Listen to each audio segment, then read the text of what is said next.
Abtia for mamu nyina ha emamo yemawache emamo good morning akwaba eba critical issues so ene memenda anope yede aseda kese ebe ma otwedi ampo nyankopon. This is the first day ayede ura me busume no emu otwedi ampo de aseda eye ne dey because from be 2020 ya besisa bre ya covid ba ni ade ni nyina enim kra se yete enkoma ye betimi atena mo aba besisa bre ti ade aseda kese ema otwedi ampo nyankopon so ahwe so ne yeda ho ete nkom ne ye wa ho de na covid kra enka yen bebre aba besne ko but ede ete nkom ti aseda kese so nkom ma wo so ode TV no ato UTV so ne there are so many critical issues any critical questions here ka ho asem. Number 1 galamsey ni mining activities ni sunsun so enya wo Ghana so ni nyina e beka ho asem ba no pe misamo good morning the more drin ebio samo akwa ababio de ba UTV so na meka obio say this way chocolate drink do here any insuation ye kan for ama say unim say Ramadan ye betwa ya ne no ano pastor ya na wo twebe egu insuation mu aka no musa no anom udi bia mankra no abusuafo nyina ache say simple easy so ma abusua nyina so bia betwa bie na wotimi anom. Yes, I'm fast that say my special ice any special drinks nyina enne ya dokodoko de enne mema wo banko sresre e wo bi fi o chena ko wa hwe akwa ye ne bone ne de nipa bone fo abama what is nre ya obo ase obi so akochima koda bia akunu na shempase 15-year-old boy just a boni e ba wi ase de I just a Bible run a bit because if you go to 2 Timothy I think chapter 1 chapter 3 verse 1 to 5 no can say mre di echire no mre mu odin ebeba and the Bible explains or say the entire because nipa be ya so odin nipa bonefo echimodin for the Bible enumerate characters are ebeba bia na ewo mu se ka so ankora nketo etumi kokum nipa se kokuno akoji skedro na we susu akochima akora bi kuma kon se me de na shempase e de empa na ye je e wo wiase. But these are the signs of the times. I was saying, "Nuti, I was saying to me, na mrani wo munye di. Na ya dance ye mo bia so ye boni amrani ubedi. Ni na ebe ka ho asem. Anope, ye fra me vim lady, Afia Pokua, me ne mpanifo kuku dam. E na ye ba beto ato adwene fa Ghana ho nsem, ho ni chicho ne galamsey ye ne Africa free trade ya ka ho asem say ye hwe kwan say Africa. Ye betimi akoye nim na dwedi anka beba ye Africa ye ankrankra ho no. But to the total China business ya wo mo ye no wo Africa, utum say Africa trade opportunity then bro for kese na Kenya ye kasa o enkosia ga China for are doing more business ewo Africa say Africa ka ho Ghana not excluded enti na ebe ko ho pa na ahwe ho asemaka na to de bia na de bia ye ka na ye leaders any leaders yes of course and penifo kasa yes ye leaders kan ba ye ni Ghana for no so ka ho ye ni Ghana for no mo ka ho say the Chinese ambassador na no be kan say China ni bia ni wono ma onim ba bia eye gold bia wo eye Ghana for ya na ekofa China for no ba ne achom say ko achemamu gold asase na say ko amanse gold asase na say ko adanse gold asase na say ko Prisia Bogoso Huni Valley gold asase na say Ghana for ya anti we cannot leave our Ghanaians out of the problems of Ghana. If our leaders are bad, why they do omukoti now? When you Ghana in now go to Abam. See leaders now obo almost one will be so atam camera no di atem. O so ya no atam camera no atam camera Ghana de. Bibia ye ni negative. Social media ko hwa broche.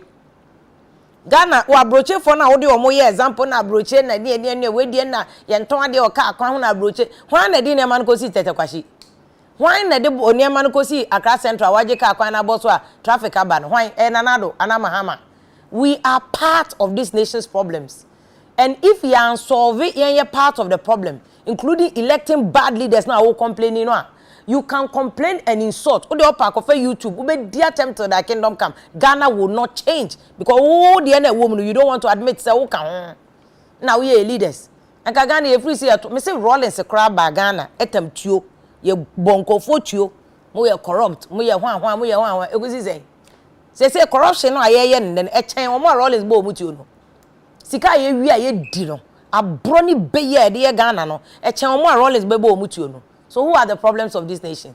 Ye ka ho ye kroya na ya adwen say we will always vote for NDC MPP but ye nya NDC na MPP no mpo mo nya adwuma no ye wi an honorable mama tenga na honorable na me ye no honorable do ye good o na chesen oba o chase kam ye di nya ono boye gata o yo upeso o chase kama mudi uwie so a wo pegata na ye chiri kokwa ye di ni ma ye chiri kokwa ye di ni ma we are part of this nation's problems.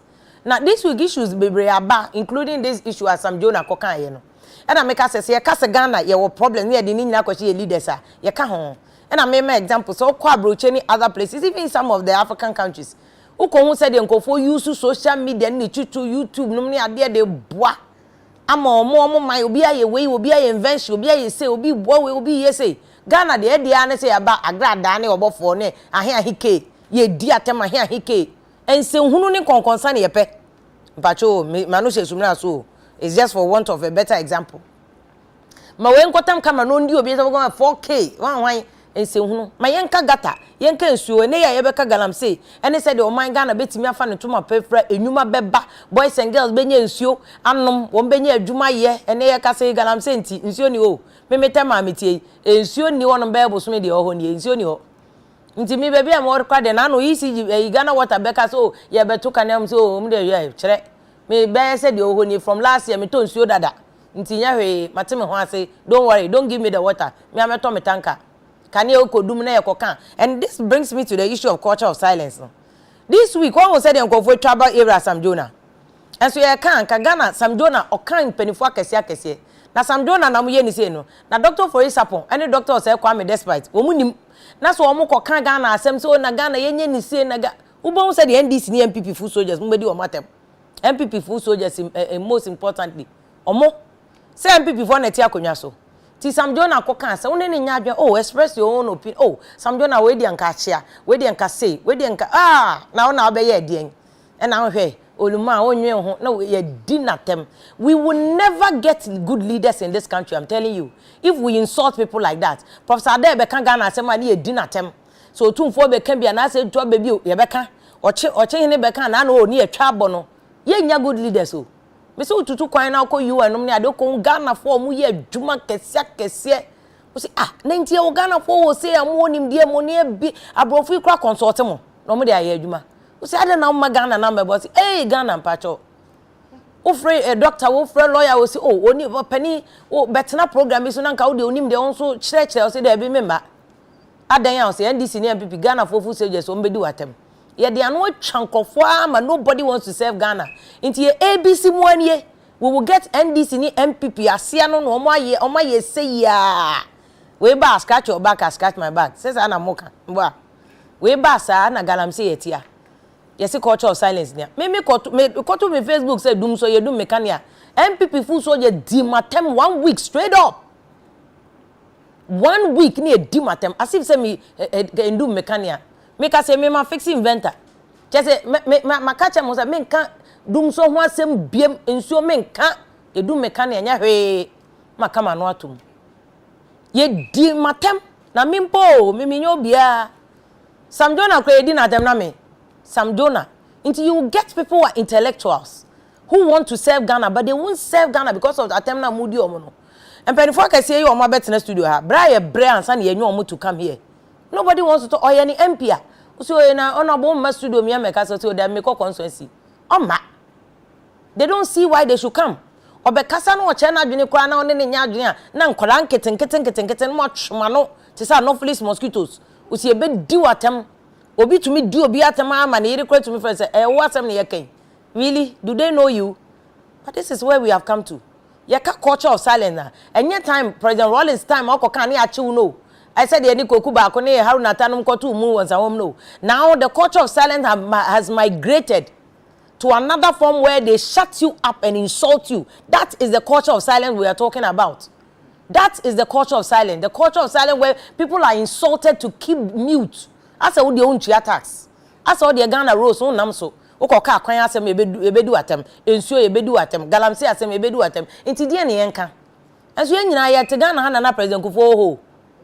Even President Rawlings at them na large you radio universe sabe na student a friend saying a radio station no me see even students in Ghana at the time ana Haruna Drusu no many ade wo university nooks omutumi ye demonstration against President Rawlings onu kwa no ye soje ni esoma soldiers ni police folk hwie nsuo gu omo Legon but the students say it's still soldier on we have to speak and was here kan adwene was here demonstration and they still went on President Kufuor Abrasi ehu NDC 40 group be CJA o said the CJA consistently demonstrating against President Kufuor. Yes, people were talking against President Kufuor. Ne bakra kwaje ono ani lo no yes o si Kufuor hotel. Kufuor can people spoke, yes.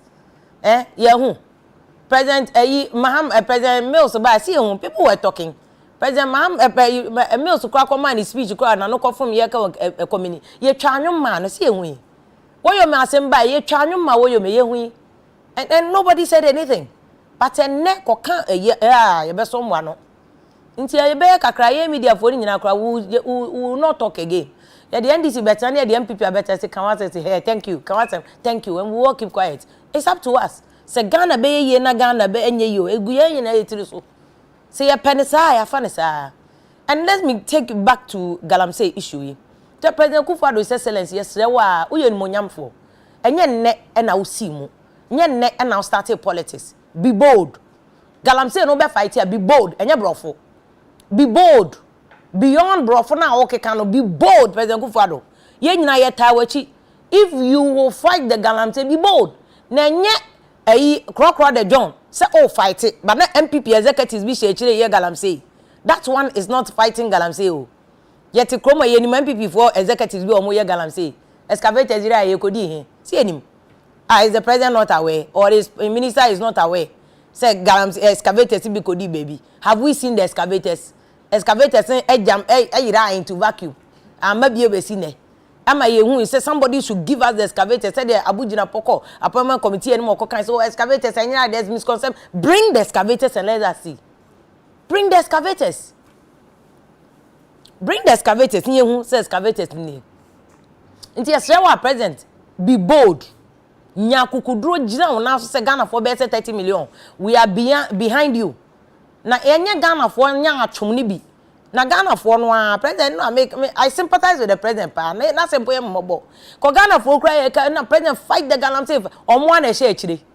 I'm aware of this case lawyer bi ya ohene ankasa na air fight Galamsey for bi omo fi Canada no ne ade ahye da akwaje license prospecting license omo hye ho no omo utu prospecting onto omo utu and the president is the person who is getting the bad name. Inti president my order say the area need to go because for about 4 years we have had the brofo and the rhetorics and it's enough. My order say we a DC, we a MP, we a hwan, we a police commander, military commander, yet say ye Galamsey wo district, ye be chill, you be dismissed. It's not enough say president say oh suma soldiers am omako. Sika na omkoje. Ade ye hu videos in baby. Sika na omkoje send 1,000 soldiers ko bush o omo so be ko akoye Galamsey ye bi. Omo be ko akoye. Omuni party executives nya na ye kanana. So the road to dealing with Galamsey, ain't Galamsey na affect yensuo ma yenye nsuo nom. Yenye nsuo Galamsey wan se me chese nipa kakra bi trasa kwa mbeto nti. Airport is dan ya mbeto nti. Eni se Ghana fo nye nsuo. Cause we dey wo sika se unya Galamsey sika ni di wi a. Wo bi ade kwa akoto vortic, bella kwa special eyes anom. Nti you don't care about the rest of us yenye nsuo. Or see akoto nsuo tank bia 2.8 every week. 2.8 nsuo na wo so ye Ghana man papa uyu akogina so dem na asida yo nyame ne dia nya se man ka medome o anope critical issues and one asem nyina so o si etumi ka na mpanifo ni na etumi ma ye ho emuaye na ye wo parliament committee a wo na hwe mines and energy wo na bibia esore a eye yie ni ade a nyina behu na wo maka ho asem ti wo mbeba ye be ko into fishing sector na hwe said ye China for tiesi apum say ye nam no wapum ama Ghana for fishermen kwa akopo a wo munye bi nye and the MPP government ma register more Chinese fishing vessels. Jesus Christ na do problem o say wan twemfia bi an hwenkrofo wa ban mu a o wan twemfia an hwenkrofo a China for ne o adwuma mu die no omo vessels akesie nie e na omo tiesi apum and womo womo de net nketenkete sweepy epo na se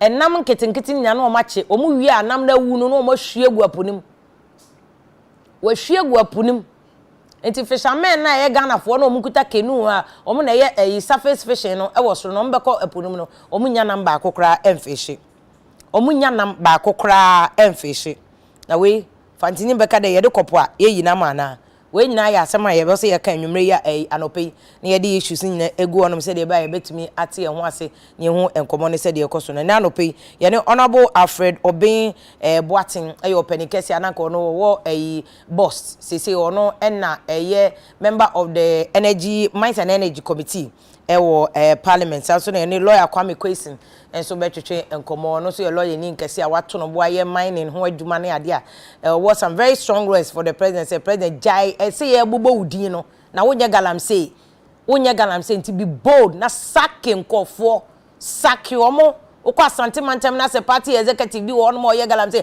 pamono okwa Eastern Regional Party executive bi wo pamono police commander bi a pamono soldier bi a pamono DC pamono regional minister pamono yes president 2024 wo ye beto abetia wo wan hwe no party ye beto abetia so na nya wa na party ni bi no agi opepepepe adi yera John Kwesi ye friend manoma unim say oyobi a manoma de ekọ fishing ni ade a obo ne ho adwuma pa na no ka ofi Cape Coast ebeba be kan ho am ya hwe say the Chinese for us atiesie apunim ti from mining to apum to be bia ne say na no cocoa kra China for ye bi gari and China for ye bi yes sorry I say Africa continental free trade China for are doing more trade business in Africa eche ye ne ayemu abusuafo we nyina na ye kan boma aye no critical issues anope o si etumi busa won question say de ba ye nyina ye betimi aka ho asem ona bo kwabna don koso on konso say prove but on monitor ye papa say issues na raise no eye very very critical issues a e wo si etumi eka ho asem na enya nyina ho answers ansa na ne yetumi asori but in the meantime happy birthday kese nkoma Josephine Kufo aka Abna Chewa yesan from Abna afo wo afo nkwanta nyakopon sharpa ukunu na no usu maboa yeso mpahine ene wo so wo se nyakopon hia na dum kese e de ma so koso akoso na nyini e free adum eko adum sanso na happy birthday nkoma na ya nkonim ofosu o maame Elizabeth ya santo Eliza echeso se nyakopon ne na dum nyina ma wo se koso na ya adum yentwe ahomra na honorable mpanifo no ene energy committee fo ni na no mo twetwe nkomo se galamsey ene China doing more business in Ghana and Africa than any Africa for betimi aye business e ye ho no ma na ko na enwuma ba na mrante ne maba o mu nyina anya adwuma na da ben e na Ghana bedu ye ba ne mpanifo yi abetwetwe nkomo send o message ni bre e o Facebook UTV Ghana and Afia YouTube nyina be kenkan ni nyina e de ama ye ba sisia.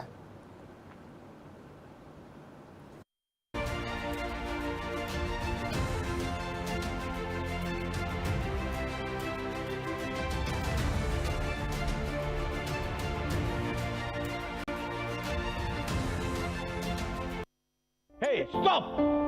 Stop! I buy you everything. If your bodies, I buy it for you. I buy you this way. And I do you so share. Why are you taking my life this way? Until before this way, but hey! Why are you telling me this? And cut! That's all. Sorry. People know me, Acrobato, aka who knows tomorrow. Look, my profession is actor. People are always giving me encouragement because of my performance. This way chocolate drink, that is my secret. You just need only hot water. You just put it in. You just take it easy. Even it just sustain you hungry. If you take this way, never hungry. You can take it anytime, any day, anywhere, everywhere. Everybody enjoy this way. With this way chocolate drink, all you need is hot water. Mix and stir for a creamy look, and you're good to go. I love this way because it tastes so good. This way chocolate drink, near we here in Sushia. Your friend Mamma asked me, name a yet estate and swallow true be at the crowd. Near wolf. As to say, Sage, men who no quite panel, Tintin no, a chill, and one neat fufu. So when young quite pebby bosswa, a humanist. Neat fufu is available in 3 different tastes: neat plantain, neat cocoyam, and neat yam. Neat fufu is well packaged and so easy to prepare. So whether plantain, cocoyam, or yam, same preparation. In just 5 minutes, your tasty fufu is ready. Under 5 minutes. Neat fufu se manumbe, nabi, we young grandpa be bosswa manesi. Jumanesi, the tasty dana. Jumanesi, 5 minutes back now, bing. Jumanesi. Neat fufu so.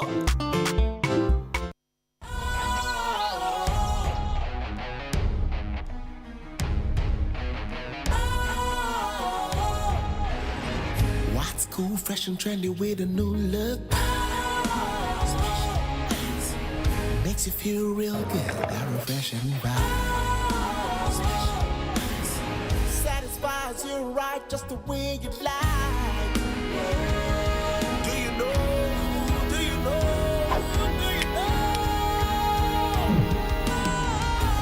Ain't gotta do it alone.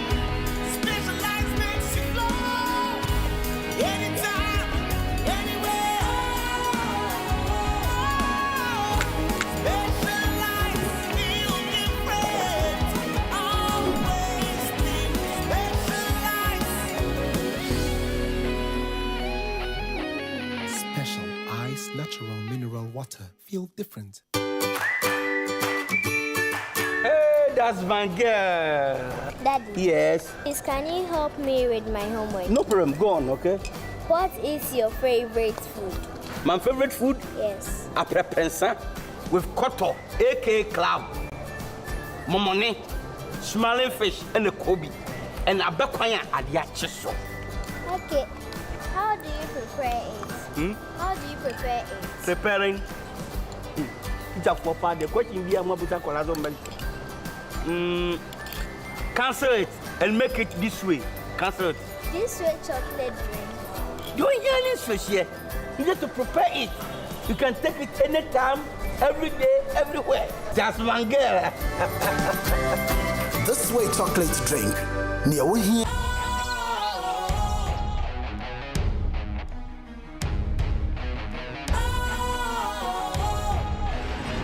What's cool, fresh and trendy with a new look? Makes you feel real good, that refreshing vibe. Satisfies you right just the way you like. Do you know? Do you know? Do you know? Ain't gotta do it alone. Specialized makes you glow. Anytime, anywhere. Specialized feel different. Always think specialized. Special ice natural. Maybe I betray Mukono. See a bo hospital super. Na de ehu ne osurobi abehye and so say sia de and tesa bu. Enam abefo ne abode anyansampe and can continue. Oba hospital near tawa bi pe ne ahwe wawie. Empo anesefo ene a doctor fo anim sedi enko enti no mretia wape na yahwe na ho ato. Enti mentena se emma yare akro anko endokro ansana wapa.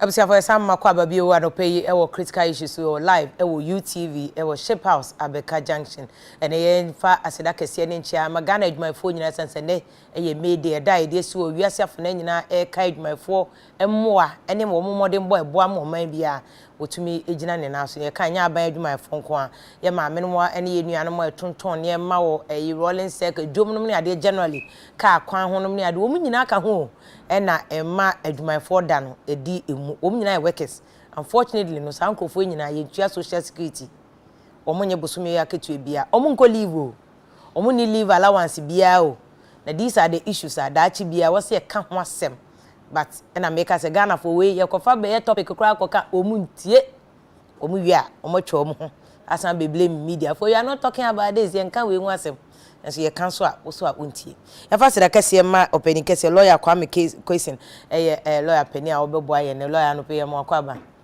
dasi bebre so am ye disturb o do free face aba anopi Saturday anopa de mo abreti ya na mo da kakra Honorable Alfred Obimboatin so mrahebedwani wo bibie ni anwa so be kwai mrahebedwafo adwuma wo mo boa papa Honorable ya dasi bebre se na so aba beken ho Honorable free bibie ni anwa so be kwai mo nya kra chekese pa wo boa mo abato mpeso ya no eso na yera John Kwesi Manoma so former canoe council for empedifo no aso boat e wo Cape Coast o mo de couple na okeka se de China for tiesi po ne mu kra o mo sepo no a utum se enye galamse nko e na wo mo ha adwen baby bebiri wo mo ha adwen e wo man no emu ani nyina wo se ka wase ne ye kwan a ye betimi afas na Ghana yefra ya me ntoma pa no san agi efra ye ebio but for ye mo akwa ba anope ye mo wache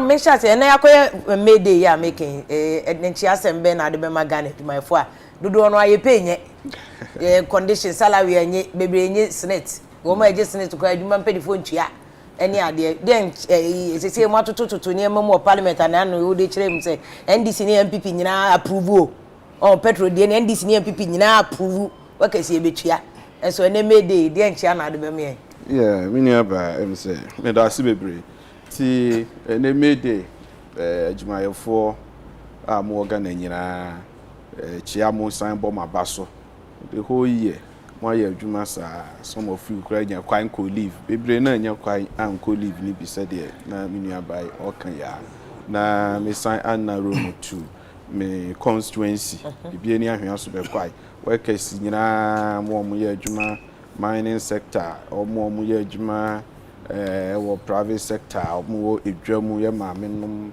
ene ye papa no ye nuanum ye ofasefo nyina mo ye adwuma ye dabu nyina ye bamu nyina afisi apa because ene ye Afia kwa babie Mayday foforo aba nti afisi apa no na ye mamoni adwuma mo nyire mo ho na mo nye omuni mo Ghana ni ho ye tie bia mo na mo ma Ghana no etum pon nti me chia mo bi I'm say afisa say na improvement kaise aba bibie ni ahwe so be kwai constituency ama ahonto aba ahoso no mutia koko no omudua koko pa mbo a modo koko pa bibie ni ahwe so be kwai nyina ba ona mudachi bia be ka mo ka say me kai say pipi na mo ka say nka be insurance for koko akua for me ba na NDC ka so be koko rules ene ya ye di eyiwe kase dey also to me is a question na no ma ye koko rules wen senate na ye no ba me chance honorable eyilo a o onchi asem bi ado bema unuanu adwumayefo ene ye Mayday adwumayefo nyina em say ye boje omoso na ye danyame asoso say we protect you all this while and then a special day at least so what the who say among the chosen ones, because adwuma very difficult even to get a job at this point in time, especially in our part of the world. Disanyame ayo adomna when your adwuma ne be ye yabo abaso and ye share unkran so say you should continue working hard for Mother Ghana to develop. And then most special they just enjoy, have fun, and we wish you more of God's blessings. I'm gonna enjoy no more have fun. Workers no. No more discover and go have fun. Yeah, some more ben. Now want to see as kakra na aba mo bottom. Want to say workers say they take home pay no can they take them home? What is that? And they cannot take them home. Jigusa be say hearing say hearing say oh. Yeah, the lawyers mukra lawyers in nya na social security. You social security nya.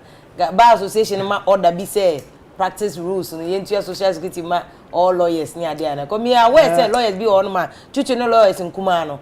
Young lawyers on my band. Go amutu ambe 300, 400. Also ni ebe pia we ti kwa mu akonkra se court nyina. Oh, I'm saying law firm, average law firm there. Omutu at least when you 2000 Ghana be there. Na 2000 Ghana na lawyer ye no. That be me picture say with average 2000 no take us all I'm saying say they get more. The average one when you share am coffee at least no less than 2000 on you all the time. 2000.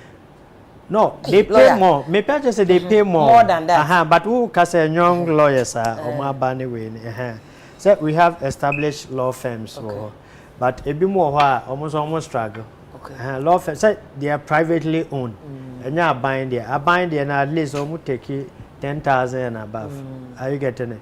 But private. I buy lawyers, your mom bet 10,000 and above. Oh yeah, Attorney General. Some okay, they news to me. Attorney General Department. Attorney General Department. Oh. To lawyers 10,000 way above. Way back years ago, no more 7,000. Really? Yeah. But now they're 10 and them. I'm sure so much.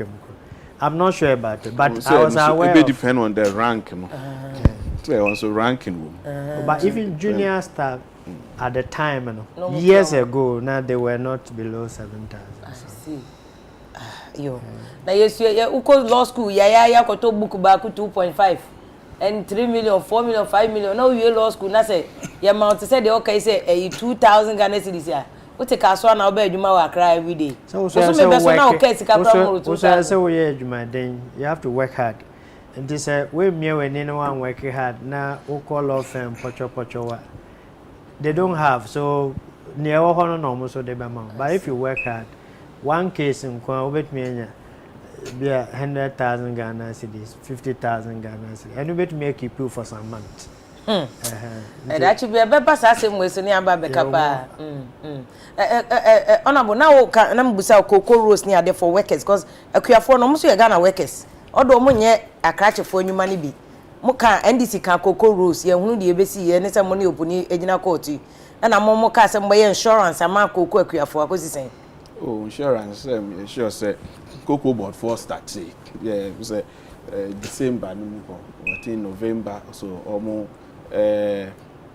Echo rounds and one more kind. Once you process it, because we ain't can otherwise, and can maybe I can verify a share, maybe I do. As you speak, it means we can. I mean, say once, you were a boy in Edu, on the chief executive of Ghana Cocoa Board. What can now so build road in, you know, dear, out on the GD say by this time be our mod baby. And now Cocoa Rose and so dear. I'm say I baby, you go so my water baby. Yes, that one say I had not rules and Casano. And yet, maybe I did 1 day, 1 month, to me. Me say, me constraints, say about 3 rules, cocoa rules. I mean, when you say cocoa rules, and then no the definition, I say defining a year. When I say, cocoa board. Funded road, let me use that way. So they are using fund any cocoa board and fund because roads need it. And they mean say Tom be cry road may be even in the city and so now capture us. Yeah, capture as cocoa road. That doesn't mean say cocoa road. But of course, then cocoa would free village be cry nearby. Say be Kotema. It is a cocoa roads and cry the ocean road be happy also to be part of cocoa road, of course. But be a cocoa human said small communities, no. A honum na kese. And you're doing it because you're calling a contombra say rose beer, no cocoa board for. I mean, long distance. You know, they are doing a lot at the right time. No, it's our topic in about there a lot of information. Man, my own Afia Cape Coast represent we a boat owner, boat a model couple near the fishermen. Almost a very key part. I told you I can't work as a sema. Not Danny a crash phone, you more for me. You made the then I'll be catch union my phone. Chichu fishermen. Momo social security. Dabi. Fishermen no money social security. If you have a boy, you're there. And I want to say, Moncasa, Moya Moncasa, my wait to me, I could show you social security. On that friend, be ample now, you ended up. There, or do 2 baby cacra. I must all a payina. We're 2 minutes when you be not there, whatever. And they are friend, be no, or you been Toma. Way, yea, paying far. You have to tell me, I will. Nine that my drummer, my Panama, the me, man, and me lady, the jumper, or you must not for you, no so. The me social security was abado. Friend, be I know. Oh, you was ye in your sister, yes, sir.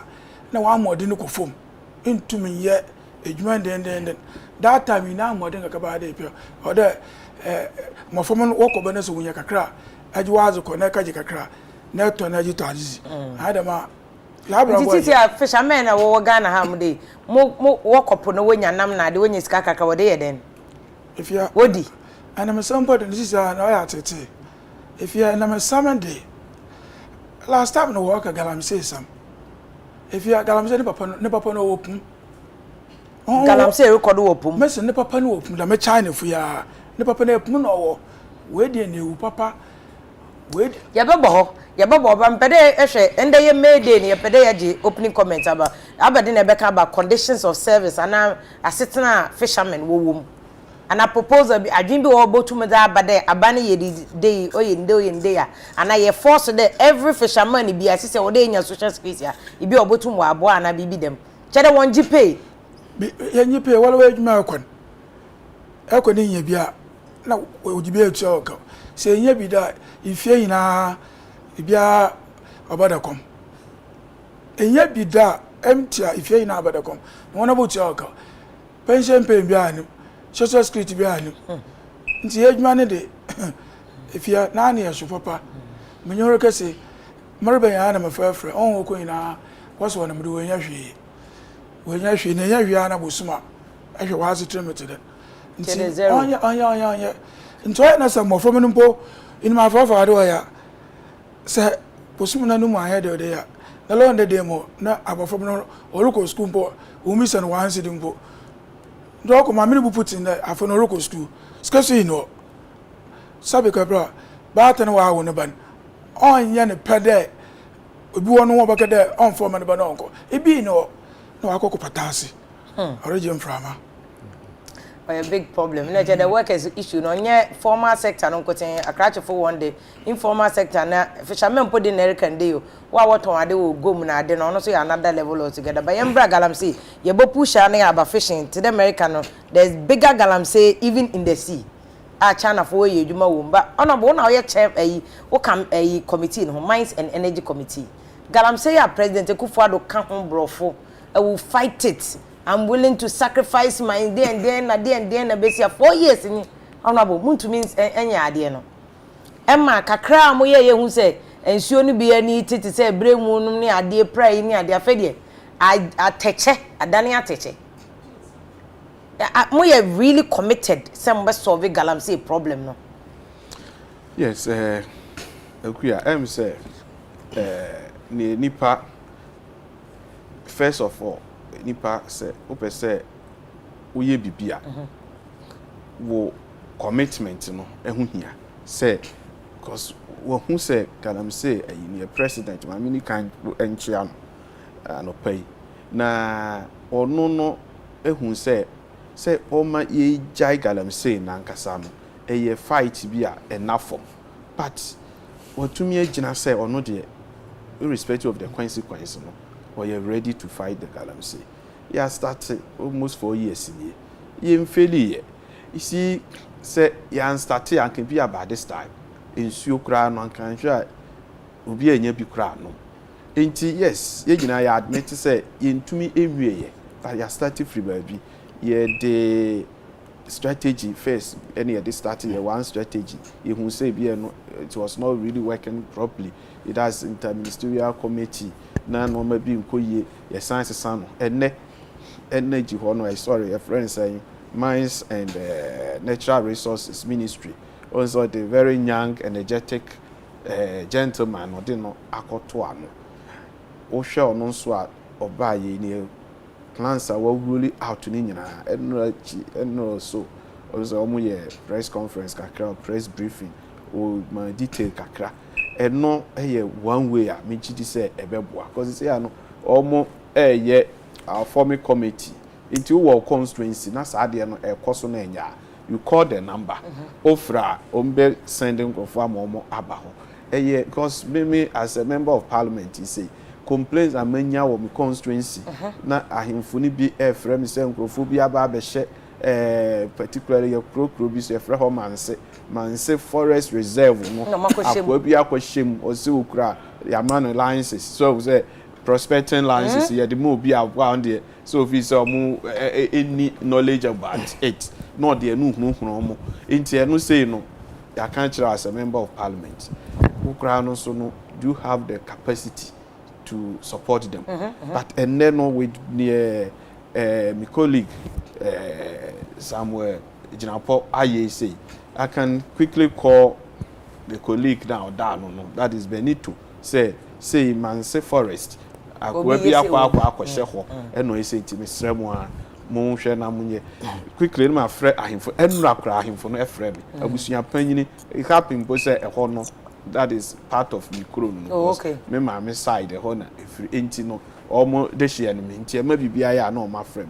Akwa kura akọ oye kọchi o mu kura egu mu. So na enye nsem ni nyina na ebetumi akon ha but me wo gidie say with the minister no the program outline no there ebetumi astopo galamsey no hu na ewo mu ne say galamsey no we say yes stop galamsey and na we detail say galamsey na ye nko stop small scale mining so we licenses na say ya mount licenses ya mount concessions say operate hard there no there oh yeah say ye kan nyina bom say small scale mining ni nyina ye egu no nsuo hu enye nsuo hu eno de me gidi say eno ye start sa fight na enye yi because enipa nso say omu ye den omu ye adwuma obi nso na adwuma no but say ukoje licenses na obi ani nkran ha ana minerals commission omni hom kwa akoma wo licenses say kona ko tu yikoye small scale mining ewu nsuo ho alluvial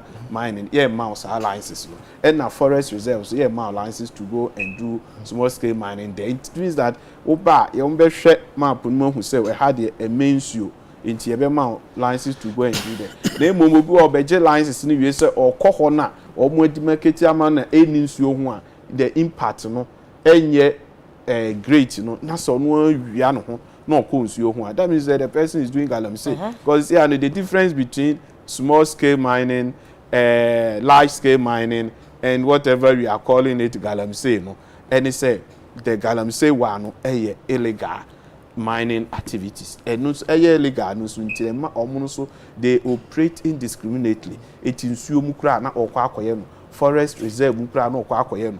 Inti enomo on a program now we say along the line you be chere yen so other suggestions are if you say the can one a bit to me ama adimu but maybe I'm very optimistic say within these 4 years small scale mining abai no betumi regulate ama omo enko ensuo ho na eno so onko answer na betumi achieve eno no this involve communities no because said the OCI no the number no active meme constituency say no said the enkrofo kan nsuo ho no omo ye no we hwe man say ya the whole community omko two bury am say omo masa ayi no sa galam say ni no contractor no so no na age om man onko ho community for na yes sir om na yes om to bury now MC Efrem eno ka kire me say issues say na airco hunti o mate committee nim ka kire ne say o make sure say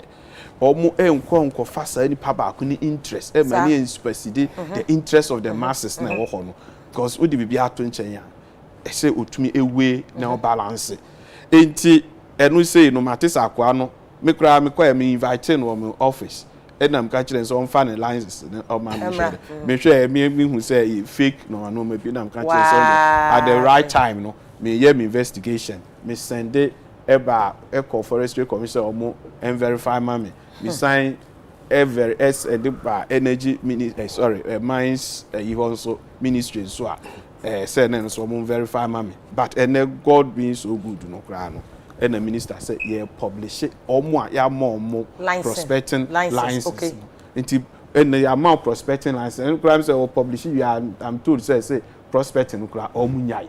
Okay, so, or the statement. It no say munya prospect and dia untimi enko forest mu say ukra licenses now they are called camouflaging microphone say no ye permit to even do the mining. It you know I am very optimistic say we say the issue corner and see the media munyina everybody is not happy but because we share yensu ya share greater Accra I say ensu bia na ha e pon ni densu na eno na supply nsuo no everybody na eba enti say ye ho no source no e cut so almost say na eba then greater Accra ebe then ye nsuo kra anom look at the population wa enti eye bibia that means no enye bibi affect even it should not even be political. Okay. So of course NDC or MPP is your problem. Look at Yaria eba cancer yeah buba be nyina fa nti anhwe ye bedru ba because onsuo no wo nom a egu ye mu a wo de ewunim say cyanide bi wom we wom but enye immediate effect can even be 20 years can be 30 years and sana effect no aba nti a dangerous thing na yeah allows our Chinese for we go amoma baba be hihemu and omu because wo hwa ba bia Chinese for no crowd the word the rate see saade no aya na omu crowd asefem almost because omu ndwene ya ho no omu crowd no pensuo ho pa no omu pensuo no ho to destroy. But the question is honorable, why ne kofa China for no ebaye yen Ghana for ya ne kofa China for but no messing about because also when na waka ne the bank of bebre ekase the solution is not in the committee they okay na telephone numbers ni e be frɛ ya yes ah ya te committee na committee kro ye to omo akwaje concessions na omo nye concessions omo kwa ya che o say masafa half bra go no for half bra no maji no madi che say are we willing to solve the problem na yenya president abubodin because president nye galamsey ade president Mahama and start president Mills Mahama and Akufo-Addo aba still on to me it means that the thing goes beyond just the leaders party executives near him for microphone na chem na bone abro lawyer who was some very strong positions on how to deal with it exactly and that's a magic penny aba betna because my message na yeah 1 too direct too straightforward and that's the more reason why my sorry I better not cry. And let me begin with my topical statement. Say yes, yeah, Mamba pathway. Ye training ya Ghana ha ya ko school. Say yanko school yanko sunya de ye wi anim dia ya wono. Yes, ye mfa mwa ye man. At least embre nyina no. Some of us we do research, we do investigations, and then we try to come out with solutions. Galamsey DA, my take literature review, and I may weigh all the options. It's indemnity here. May follow platform is so. Council before baby, na honorable insuo na o kan ho asem ni na yi o TV no so no Tano River no.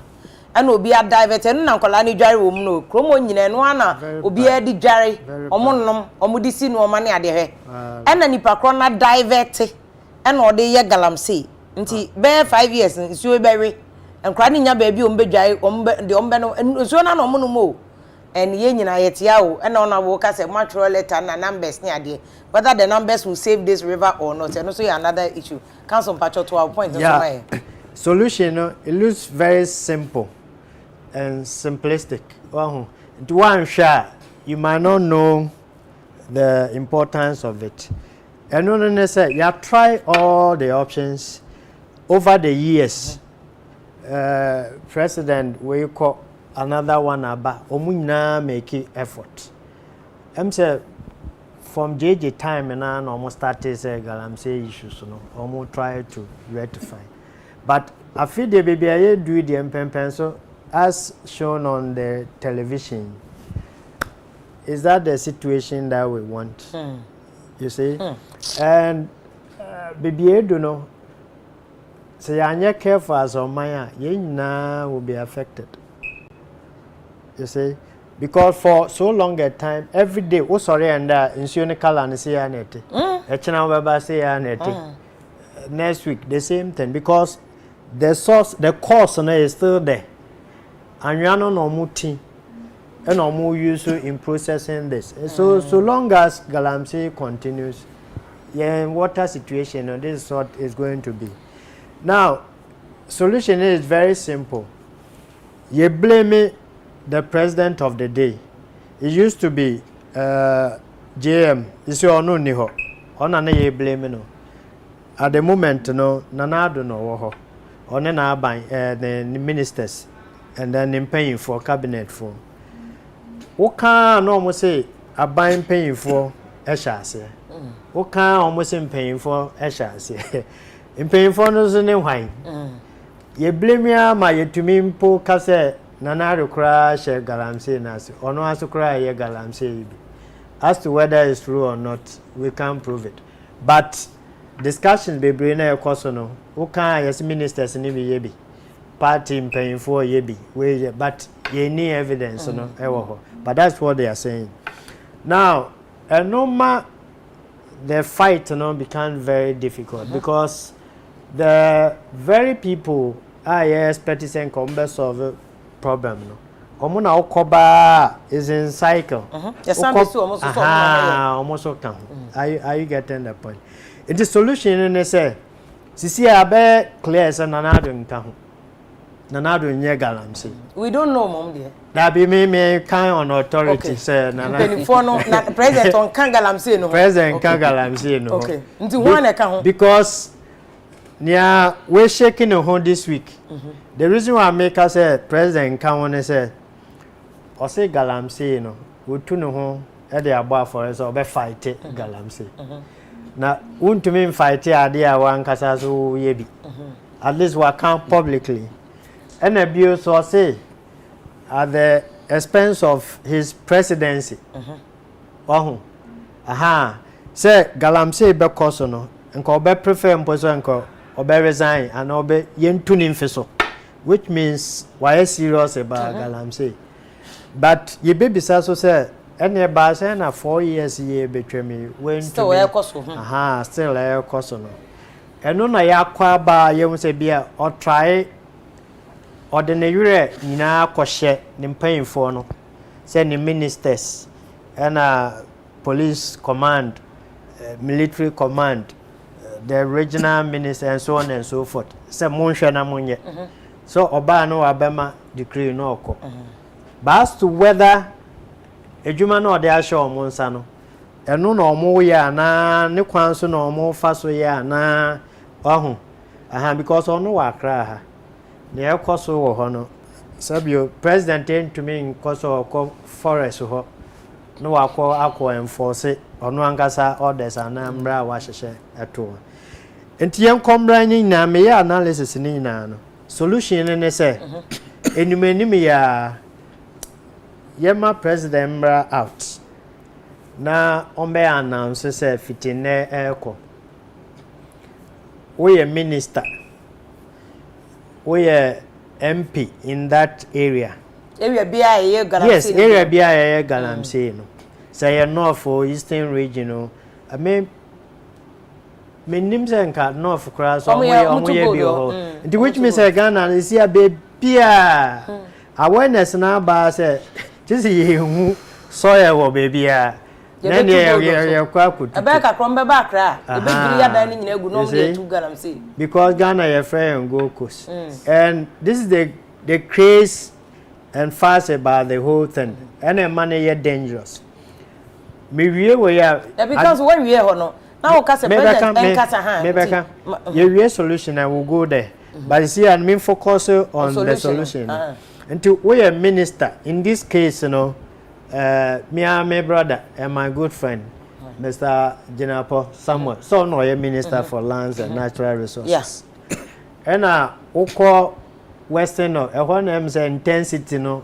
You see a Western North Ashanti region, Eastern region. What one you combine? Three na. Until while we are regional minister, as well this areas and also, kai who say other way be affected. Because you are also there representing the president. And now while we are police commander, in this case, IGPO on a senior shoulder, because on no Obama instructions to the regions to also handle it. And we are CDS military for paying also no also sad tax way because what should the president order what order should the president give me matumebo na me listed yes ama uti udin or designation way ma so who say you are also sleeping on the job. And nuntina president so ehun ehhehye no ba now ye nyina asoma no affect ya ye hu ne ye lo am pese o san kire mu order ni bio order ne say president emeya announcement for Monday Sir, yeah, appeal to the president. Yes, from Monday, hopefully. Okay, because maybe you're doing a critical. And many won't say a boy president. No man, no course. And we are appealing to His Excellency Nana Ado Dankwa Akufo-Addo. Sir, ono na sisi ya tumini na yede asha nensa. Ono no otumi kasa yebedi so. Enti o make that order no. We are appealing to him. Sir, wa yebeti sir o penso no o no your area. Galamsey koso. Ebia for 1 month, 2 months no yede becha wo. This sir Afia na ye create awareness no. We are in May now. Nti ye ma ye ho up to maybe by July. Okay? Nti after July na ye tese bia Galamsey winning by me base. Galamsey course wo winning by. Ene ye ba wa we MCE ho. Nti president ma order no saki obia exactly or oversight responsibility wo be bia ye Galamsey. Exactly. And you not Jubilee House. Ni ehia se what say Galamsey course wo winning ba. Onya ba hwan ni na area ho. Area ye mede adwuma na hye o mo sa se mo nhwe so ma Galamsey enkoso wo winning ba. Are you getting it? And enya koso pe na just ye investigation na ye hu say fault no if you were empempen su bi no ubem say fault no minister aye ono na part so ono so wa kra soldier ni pen ono so aye ne part police ni pen wa aye ne part wa hu regional minister so aye ne part e bi aye nkomra no na MC no na we play no role. And because of that, Galamsey no course. Say a chain of command. It is investigation will find out where the chain was broken. Are you getting the point? This is an effective solution because prior to this recommendation, we didn't have anything like that. And one said, "Munko solve problem." No, are you getting it? But we share analysis now. The very people now but lawyer, Unyini say already the president is the commander in chief of the armed forces. So be the president of the republic. DC ne MP, DC MP podi, but DCs any regional minister. Omunyi show president Kradada. Omunyi say power ni kutano. Waka chomo dada say you on Galamsey on why ready so be sacrificing. Is that not enough? And now you just merely obeka say wa obeye be pam no no beti me detail go solve the problem because we omo say like okay 4 years omo go so here. And then now they keep their jobs. Are you getting it? And is the president who is suffering because blame ni na ya de kono ho. MASC or cry is involved under dealings and other. And why won't you just sack them? Have your peace of mind.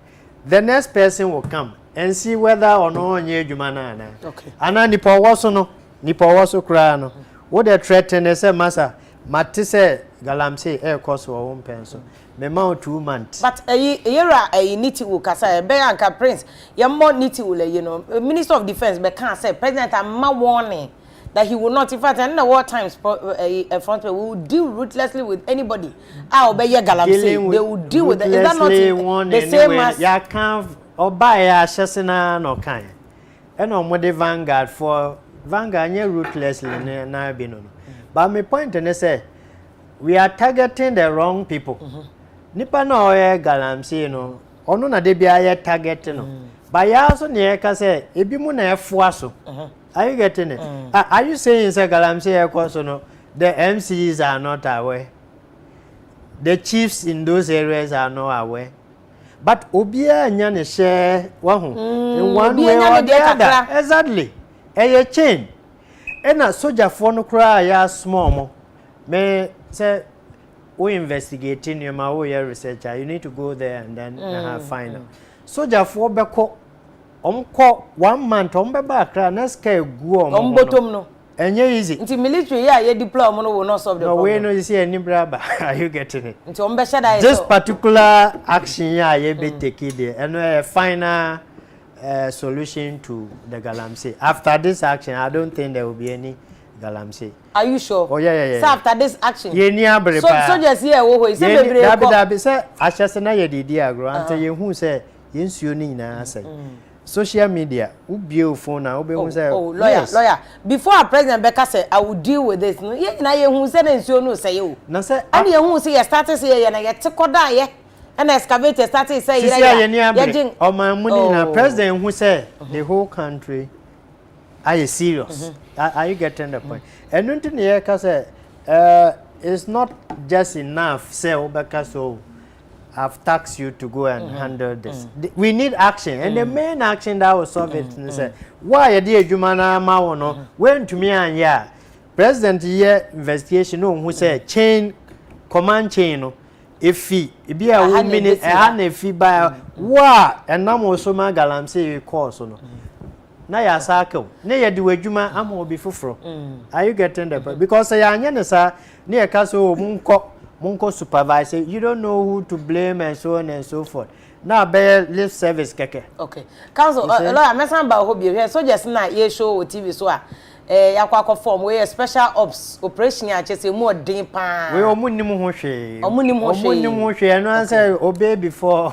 complain are you getting it council ye hu soldiers a operation ba ya ahase omudi omo ko ya omu so say a de omo ko ya 1000 2000 3000 tumi ko ba no we nya 10000 onu soldier no ogina ni pay yesen soldier ni we omo ko peacekeeping ya ni pay yesen enti honorable is this the solution?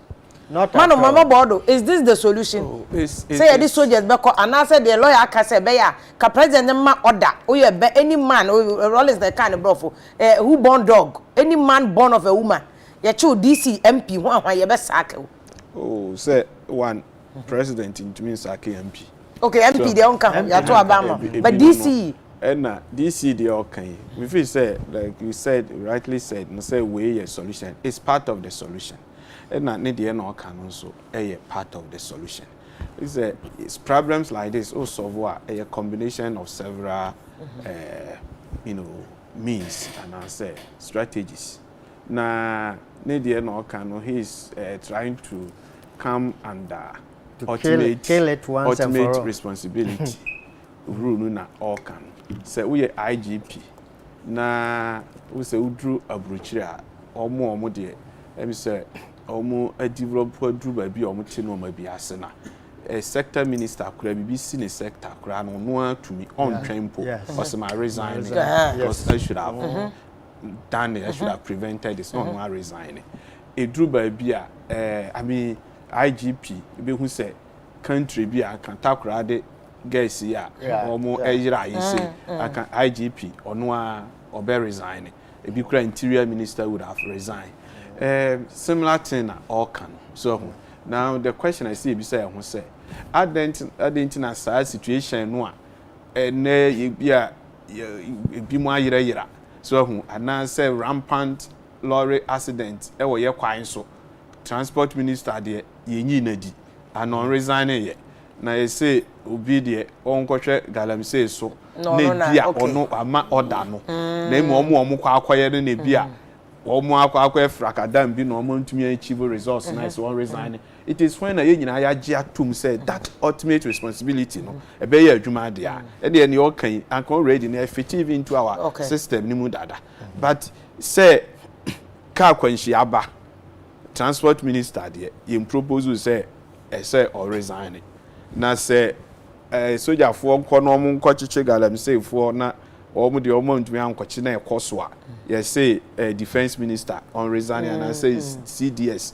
on resigning and I say IGP resigning we said the hono na ano ya ye shekaka however said the okan ya say ye tenase na ya tumi ahwe ni ya it might not even be sa ankrofo no per se partly no like the MC asem a okan ohun sa galamsey ade we no eye true dual way ni e fight no omo te community ho no why na all share because we call community where RESEC is it that is regional security council regional security region any war DISEC ni imusec ni ho no municipal security MC nom na bia or the MC or no your head it your police for mo ho nyina na all share omo so it say ono ne all kan we say ye narrow no to sa a form ho na because eno de ono te ho eti obenya first hand information we MCE na say an DC na wo ye wadwuma na ofi say galamsey community for they will quickly come and inform you eti wetumi do please for one kasa kura na oka ho bi na wa hye boot bi na makoho be we say ankrofo on be jai because we say so honorable purchase and DC is a very effective institution. Yes, in this fight, dealing I'm with telling galamsey you, no almost the only time when only tenor almost so between anya difficulty kakra ne say e bia say the speculation e say bia be hu na panyini bi so hyenkran ha na ono so we interest bi wom na obe threaten say wo na o mama djuma nkoso me kwa ko wase am yeji e ho no be suro kakra but ednom so na said the defense minister so age atum say yentu ase o man panyini na nsa atum ni nyina wo ne ho no say yentu ase a ono age atum no say o threaten say ni pa na ono so there should be a channel quickly obetumi akwa kan say Kofi Mensan ya obo ama panyina o hwe ha baba be threaten me because we na me ensure say ye nye no enti mosempa so enti ye normal esi etumi ye na emom be de me feel say ye betumi atu ase a me de me constituency ye example and we ye kan nyina so it is not about small scale mining small scale mining ya mo license so omo etumi ye na emom illegal ones na omo makohye forest mu a omni permit insuo ho ye man permit no say insuo no e de community na ankasa mpo no say ye ma ho kwan na ma assembly man wo kuro so wo kura so for me team wo backing so we say because we drew high level na DCs no almost no your president but if that is the case or not but then most when these soldiers na eko because soldiers he say first time e hu bi mama time na soldiers ne friends a committee na mama te na samosa pom na ye adwuma pom na eko pampa situation no and me honorable say because soldier na yes send these soldier for the no de anu anim ya no hu say ade no yes that yes say de bi mo ho dada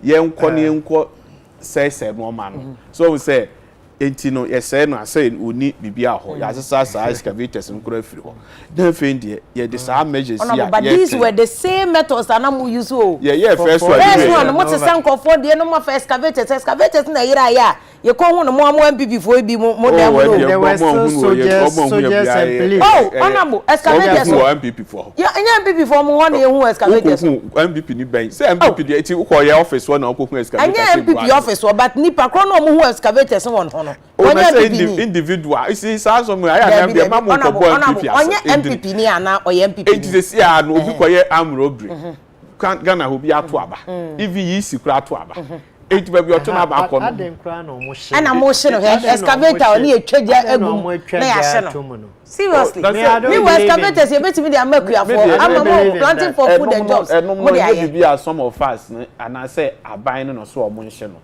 o say situation we no ankwa o enu ankwa o mo call yi enu ankwa video ni yi enu ankwa na o makwa share excavator because we say date bi ani hu obehu kwa we tufu atimokwa yes soldier for yes soldiers bi na kwa share small scale miners because o video be bo no kra complain say onu so okuta ni license or small scale miners so mba omo bo mu musa asem bia na gidigidi o ni abobo ne de no so onye no nsuo hu so mo no ma be hye ne die it's no na bo mi buta ni somebody enye close up say the be won signboard no ni somebody tifu atimokwa na makɔhye excavators na meka so no abo na no de amokɔkye kra ehu na MPP for mo dem eso we de makɔhye na mo de MPP be ka ho o say individual adwuma ni ye Cadbury member ye executive akuya just ya out here ya wonto aba ukura atu obi a ukura na ukura wo ye side wonto aba ma ye so member na to aba ma ye ti ko ye bone a eze ye de MPP di ba mo de wo me MPP this is seven free for instance honorable they were need they want to be MPP dey free excavators issue because the person who was in charge yes so mo ye excavators obi okuta position office of the president o ana auction amani to me so auction excavators ana fa dey see excavators na ira oh say no dey say there wo kan wo evidence so mo dey by detail ye because on to me go for obi excavator na wa fa say me ye adwuma wo ba binti higher office ti ma for obi excavator so but eno mo lang sample dey say dey ye solve problem na ba ye solve no moma ye nyi enu mu mfrim na ye nhwe se de emi nuan wakan wo eye laudable suggestion or the abano but suggestion or the abana nkasa mpo no ye betumi apart from we ye betumi a stretch no so to because that is when me say I must be frank with you, I believe in suggestion or can 100%. But again, about what the Anusana or can Nanka ideal situation. But unfortunately, in our part of the world, who pampa musana, it won't work. And in 4 years, President I rely on them and it didn't work. Don't say we are saying so no media me per se can say we will be peer say to me a universal. So because say you see, focus is on Galamsey first. Oh yes, say Galamsey, but then say Emrano, oh Shemra, a semran so ne cut across. Ye twin can say. I'll say a fair. So it's because near can says ya near can actually some fun say, oh baby, and now I call be our don so no, so be kukunu ya ye be over beer. A horn so sad time near Sabe trans any interior so dear and Kumba among Rosaniana. So yen to me who said, are we going to accept Samra and say, also ultimate responsibility? No, yen fa adopt here no. Name we adopt no, then Galam saying seven so a horn so ya de ebe can't be. So of course, yen to me and no say, I mean, because you're the year can you know. Look, I didn't ni kum nipe taking nipa lives as saying. What are we doing about that? And also, you need almost that transport agencies are no ana. You need almost so ye transport head, that is the minister in charge of transport ana. It is a honorable still. And no example here very good, but it brings us back to a year which says soldier for you do omokwe and no na solution na. Then American say no a part. When say nkrofo no o koye sa mining na o mu si dan e wo ho. I mean normally di nua nis. Wako ye forest tim nsuo ho no akobobo yi wo. Na nche say Chinese wo de o mu akogu ho.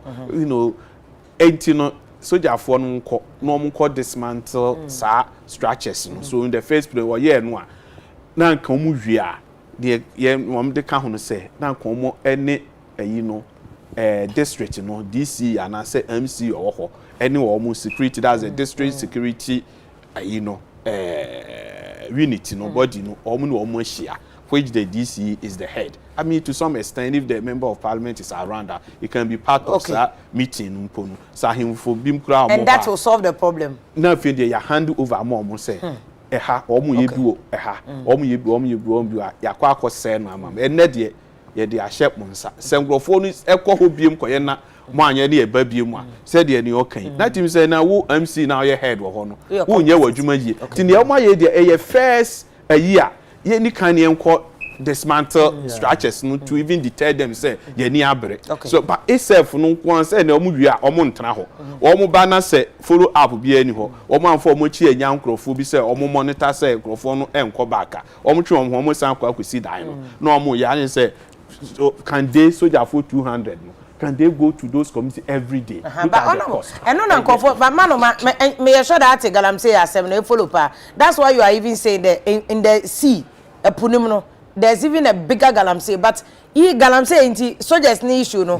From as a citizen of Ghana, also yeah, fisherman Ghana assemble or can be. Why do you then? If you are we nimpa na waroko. After that, fishing side, we be observers.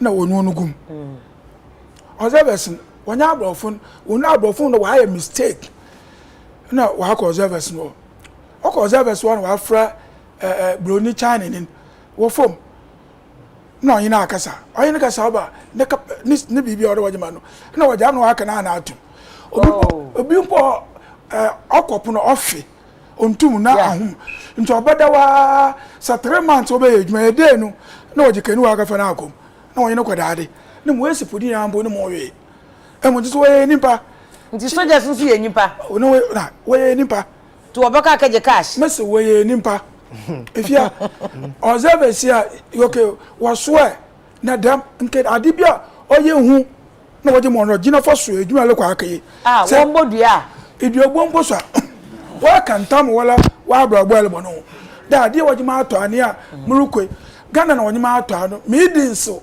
mujama omane Ghana morosum Ghana ntaye dema me kai 1983 na for what to dynamite pa no you begin that you no pay for my yiri den so obi o Christian be also news for Bible no fabra na fa bi gina ade no na ka wala wonya me arosumo da ekofo na enkoto dynamite biewa the ma ade o ti de onya wa o wa ke papa na ende ya ibiare nso obiare yi ende obiare nso obiare enda konfo nyina tumi fa Bible no wode ye yi de we enda obotu wa ye djuma the woman nyipa no so Rollins Paul ka fa the masen be de anto anya ma anto anu po was wa ba wi am wode ko yes wa obotu mo galamse na eje ya Afia ma nimba boto kakra ma nimpanyimfo ka no nka ne na ma ye hu papa ye obeyin bi o yukrom o se wi oluko ejen loko a o se ejen boko ofan konfo komensa ye mpanyimfo se komensa ka de wi oluko ejen boko nka ne edrubon no wo udidi de edrubon pa Afia nti nde ya pede ya fight galamse yan ka fe dru na adembrem onye de na konfo na ka se onye nyipa akonfo na kan onye nyipa ti de soldiers na Afia man ka de won ka fe edru na ade insembe o ye hu man pa na labra bon so if we have nipa 200 ibi aso sojeni we are the bia so sojeni we have nipa be 200 ade o fa ni sika o ye nipa ni krema ade o no nipa ni sunsum da nti ehye nipa na se wanwe na mena kekreken no a obaka sika no do na waje ade be no kodo Ghana be bia oye mpanyimfu no hwe China se mieke menye bi wa ye adwuma wo onye Korean fo ye adwuma 1980 uwe onye China fo ye adwuma orka sama olusi epu no ma Afia eji uti bugu apampam China fo na ka chro o China fo we adwuma galamse o daade on wa to the boat no China fo no we galamse na wa boat boat on wa je boat aba Ghana maka chiro abente no onye Korea fo adwuma 81 1980 na isa so in China fo onye mi ndi ndose anuma se yini mo ko do opun ma nka me yake no efombo nka ya tete nti galamse no ko do opun ma odoso mpo chen kwa ni ya oye mpanyimfo oda no ya fa na ya so yi de sisi amu ya besi otore phone how komisi okay ya so besi otore phone first one ibi obe Mrs. Gladys Asma mama percentage onya afọ bobu ya mama 3% Gladys Asma no was oya ade onye di fight guys mo uncle order me you ko punti o man pay ko for manu ma because manu ma remember you shall I eat mama 3% shall I eat no mama 3% okay after ko 0 after ko 0 abenta after ko oni ni po agbogbo after funa aburu kase after ko oya bo aburu ni kase how commission ba na wa ba we to anamo ni bia mko ekira menu age kakra okay na anamo no tu no onu to anamo no wonfa anamo no ma asem no wonfa nkrofom okay wonfa nka ma odo waje kama ho no okay afarofo ne wa onwo na onya pa na enyama no ru no onwan both honest on to minikita one we shisha ayemfo waka both honest na ayemfo na ibo wa sabi ka fry mane market the others no so emenyifo no de afa mesafo no kwa na mark no pede ye ba mesafo no so 100 na mark ho so kan ya de man na ye tede e pede pick o mesafo no because he now is based on galamse no all kodo wo kodo no say here ponum bio anka so wo ko ponum ye be picture ni bio ye be video ni bio wo ponum adam maka na Africa is 0 no. Best man Crawford kada wa fa MP fonkoten no mark. Menyimfo ministers. Some years back was so be mark one. Menyimfo no wa ban. Menyimfo no 1992. 92 yes. I will baby ever start be I will start. Yan fa na menyimfo da my brother kan 1992. Na minister Owusu sa champion no sade. Also a champion. No, na be de chi no. Na yini ye adwuma. Okay. Offense Michael champion. Okay. Be ni yini ye adwuma. Okay. Na yifo ya ba. Na be mark na hi. Michael champion. Kan na ma 330. Ona ma ebe ma na hi. Michael champion. Michael champion mama na 5%. Okay. Ana wana bio. Ina yifo sa ya ko abana asma bay. No, ja ayi be ansan guys as ashite bay. Ashite aba ashite tema eyi mo kaye okay regional minister na Ashite ya for some angasa that time 2002 yabra bebudi mbreshobogom that time na owuso ankuma no ya majority yeah okay na babi ne minority you show aya for pay fi show me kan wo you show yin wonka ya adol kodo dem time na dem galamse no kodo wo punum kodo punum kufuo ne time enti ashite asebe mana he ashite mama no 4 okay ina ashite fi wono minister bi sube akita teshi MP lejo kuku MP yes mama no 6 okay akita 6 mama no 6 na hwana na ifo yaba kosa hwe kosa hwe be okay kosa hwe ampa no ya Greek nyo kosa hwe mama no 7 okay percent yes percent yes I mark you over 100% another 10%. 10% in American. 10%. 10%. Okay. Maybe 10%. 10%. Is that patena? Nimus 7 ahoy onye. Kwesi ahoy nye. Na kita sunya 10 nimus 6. Okay, ti explain. Mental Emma I friend akita 6 na man. 6 and 7. MVP funya 3. Oh, answer Mesafune da mark ho ye kra. Yes, senti wanyade. Wanyade. Okay. Because mesafune wanyade. Oya epuna enwuda ya mama wa abo friend npo. How akomsi? Wa kana asama enwuda obe wo boni di no. Enwuda gani bia ma media for from aso ogbu. TV for na ibo bi bo mu amfa.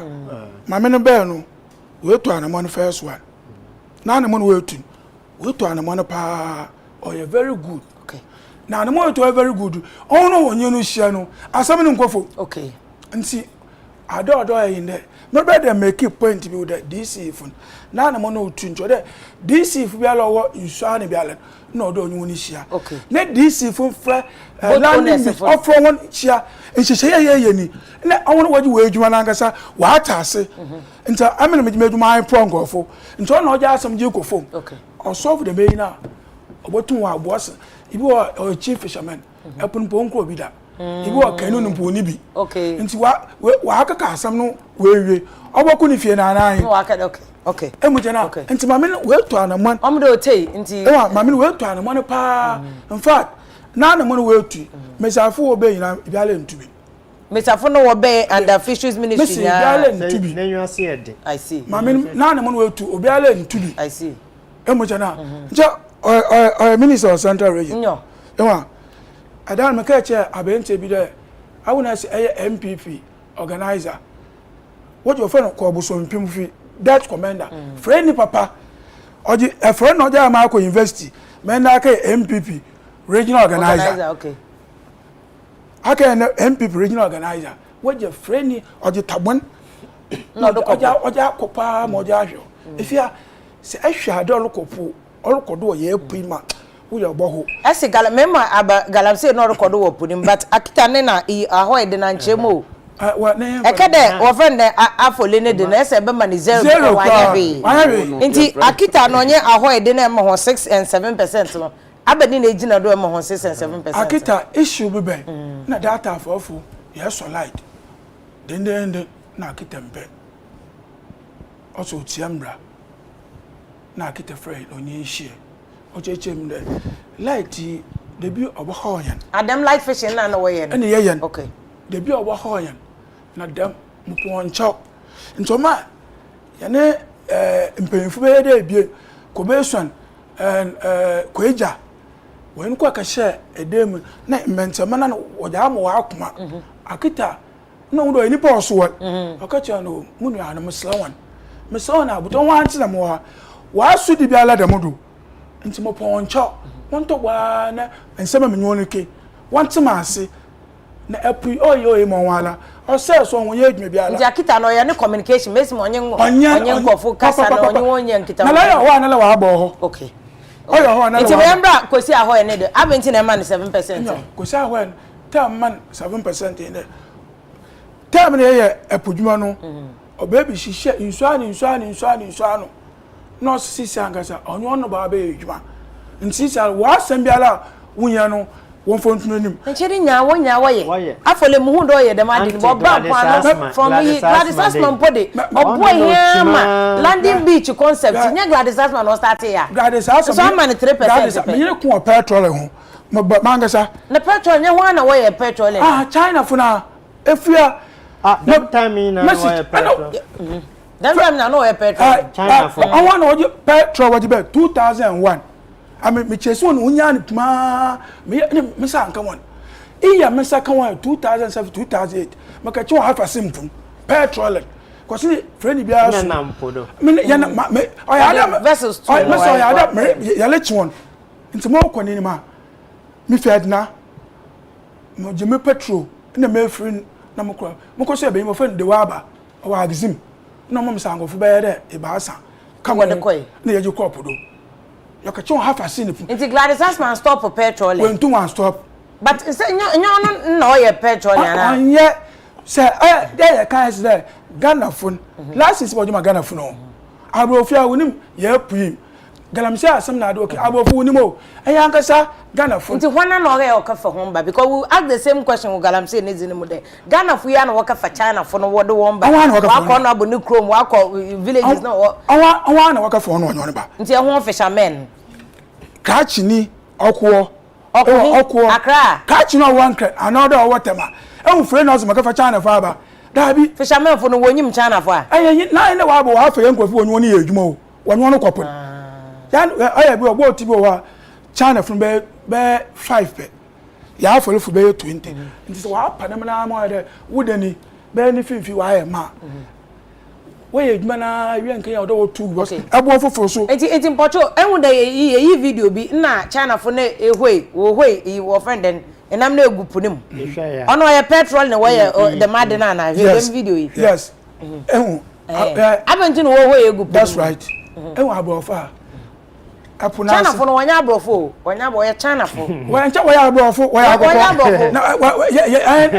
na for ye ka bui na nipa kokko okay wa bui nu fi China wa binchu fi Ghana okay nipa kokko okay ya wonu apunu wani musician papa wonu me apunu wani musician papa si friend bi abaka choda petrol okodu opun do ya no kwal si single trolley no abrofo na just abo no ma wa enam ne bansu bambam isa insuna asenam na la wasan insuna asen no wasan kan China for na no woye mo wasan woye ne den mo tin na insuna asen mbabo na enam no wudidi enam no wudidim okay wudidim nta ya fa fun boye ko ndade nkran pum chokopum abese me de duasa me bebi oda won nta ya to obo na na ya makona aba ngakra ama obo no onko nkafa emechana ukita nkofo wa abo je mandade owom na wa se ni na China for na wa se mese what did ndade ko bobanum ndade na ojugu wa abo num ya mese mu hu wadadi anti what ye galamsey no in the sea mese aforofo na wonde mese Afia se eje to de de be de medwuma yin wa osna eku osna mo hu dade a on ni nipa gine no hu da wutu na how wa ko eponum friend bi aka da man bonbo so wan sidipo eje man pe awu no no tafo bam ko ontua and Saturday and mountain May ewura mem nka me ko ina ya wa hu chim nti e pepe ya net ya na board moto ya ne kopo ya fiti mail ko na ya pepe ne ya atwo ya atwon junior and na kanka mana wo fa afase ne pum wa de ya ba kanka mana abede amane na abane no ona ba tan kasa friend bia onum na anu ade ya yije ba tan kasa friend bia onum anu na wole ba da me na isa yu bi nkofi China fu yala catch your plane insenu na man honorable ye kase wo kroma wo no who no them break na e woman from May kesi June no wonyim because my can report be from Tema Fishing Harbor where a comprehensive report be about fishing what's the first na and there's a Tuesday to put na a 5 for won couple na de China for no where from Monday to Sunday they be our couple obodu 10 years na yakada insunyi ho no obodu 10 years na yenam so asan na as Monday to Sunday na won couple what they put me at 3 months. Into Ghana ha. Uncle, man, yeah, catching a jip or jitching. No, catch him uncle for the one couple. Ya jelly train amum. And you Navy for. As one Navy for Navy. Yeah, nimpa. You are making so much. Any person here can know. When you catch no cum, or jitchma say, and they Namuko for the one couple. No, me bounty, Galamsey, ya. Or was I said, a patch a day. the same Galamsey paying for him, so ya when a Chinese phone was Chinese for Galamsey, Papa no pum no a pum no. Therefore, nipper bear 25. What? Capture big news. Yeah, oh yeah, Mr. The man I said, for to do. Galamsey, Reggie, put my yana. I wanna and Central, Western, Greater Accra, Water. Yeah, 4 regions. 4 regions. I've often one kind of China, you would be a different psycho. China phone where Psycho phone. Be a friend, be a non canuma, some ways to put him. And Kada simple. Catch a neck a snap, no. Damn, Trisala, and I'm a whopper. Well, the uncle, I saw you illegal. but when Yabutelana, honorable, we are aware of the okay. Say Galamsey, see a new concerns you are also the fire.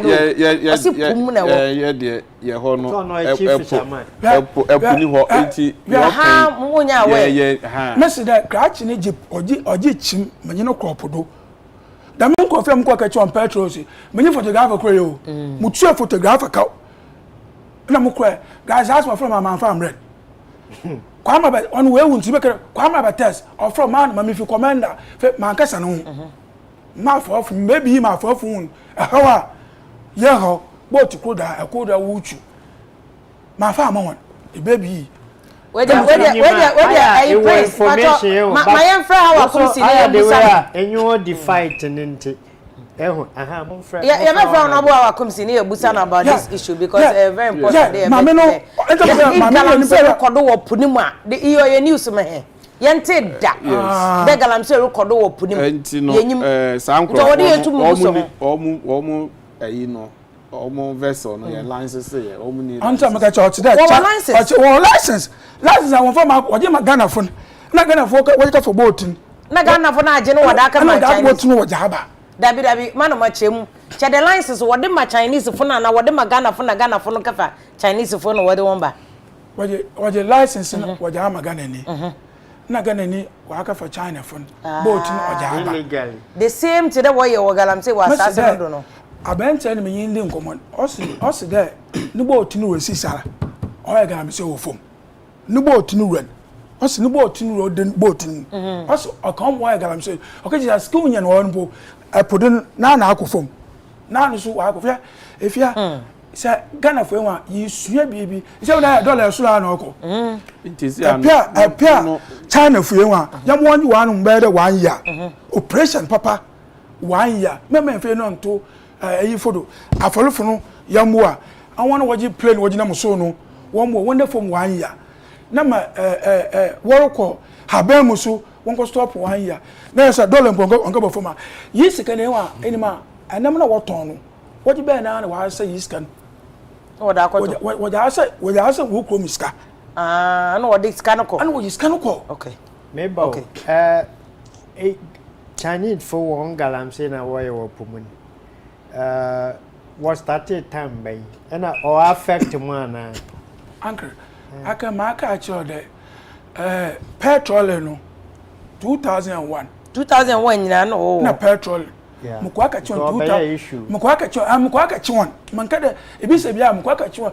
Aforoko nya mama wuyi. This is your wage petrol. No see salabo from there. Inside na na ibi ni wo bio. Ani se wa ba insubambam. Insubamba otide ebani yeke. Ebani yeke. Ipia na padama otide insuloto. Ihu there afofo there. O de insuloto. Otutu ani wura nkankremo. Nkankremo no wenu ni. Nkofo waje se wo no. Waji eben ni nyina. Ni nyina. Nti abi say the friend your season bi o mawra no. Yini bi o. Okay. The season mawra ye eduma mawra ye tu aka no. Friend bi no onim bi o. Oni okay. Honorable this invasion of China for abeji Ghana bossy. because it appears enye galamsey asase so de na ohun o consensus ni pe say na man no match him na pono kra galamsey ekoso wo mu ni nyina so nipa ko ya na waba omudi o China fo na in collaboration with ye nuanom Ghana fo ye na ewi a ni asan be tra internet so ni ye complain no ye na ye je license ye san de ko fa China fo no de ba many lawyer be be kasa 10 o'clock or beche this you see Africa continental free trade but yeah Sunday license ko fa China for fi abroche ba say aha na gold she aha na nam she e no ka say amane e bi ni obiem em say amane ni ho no ka no say e bi ni ho me kan last time kwa me hu amane because those times you know Ghana amane nka be ko August no nka be hu amane they are the omo na omo ye course they are the problem no ka say China for enti manu manya abuse honorable mpocho honorable abakasa adoma afere ko mani 0 okura 0 mpodoso okafa China for meba afrofun woje enwuda ono Ghana fun obo tun oyo ye won ye o this sense eni boya ba ebinu kitikita camera tutum odutwa enam na da mo woye no opumini utum odutwo na mo colleagues wo secondary one second yan eban pa wa shen wo tugu wo je sane minister ase bi na wo show meba you makan wa asam ja cho wo je sane minister no minister me so 0 oh you twado monka malam para moto admo moto man na friend ka chene me adwuma koda mutuma to admo do nkoku 20 o ka chene no mom no o protect China for wa ma da wa ma adwuma no wo ka chene anemo no do tu o ka che friend no friend okacha no omomo mutuma to admo so you agbo moto kun me aduma ko da mutuma to 20 so a friend no jimichima friend ko mo boni din so o jimichima minute mutuma ma 0 nu o jimichima friend ko afology chima bobo ni mo friend ko ni din ebe efio ma se mi American no kolo nta minister obey ena mo ka we to anemo ni bia oh you good no no we to anemo no ensam no ya den won fo nko fo okay honorable nti back to point adena ya allow asomman Ghana mo na mo protect Ghana mra ya allow China for eba Ghana na hwe epumu omo ho asase so omo ho yes say ansana me koso no me nuan a friend is saying I think say we are one fair to ye nua afole we former member of parliament when you back it unti say oh koya iji so be man is 0 ni hono ma you say that is not fair I'm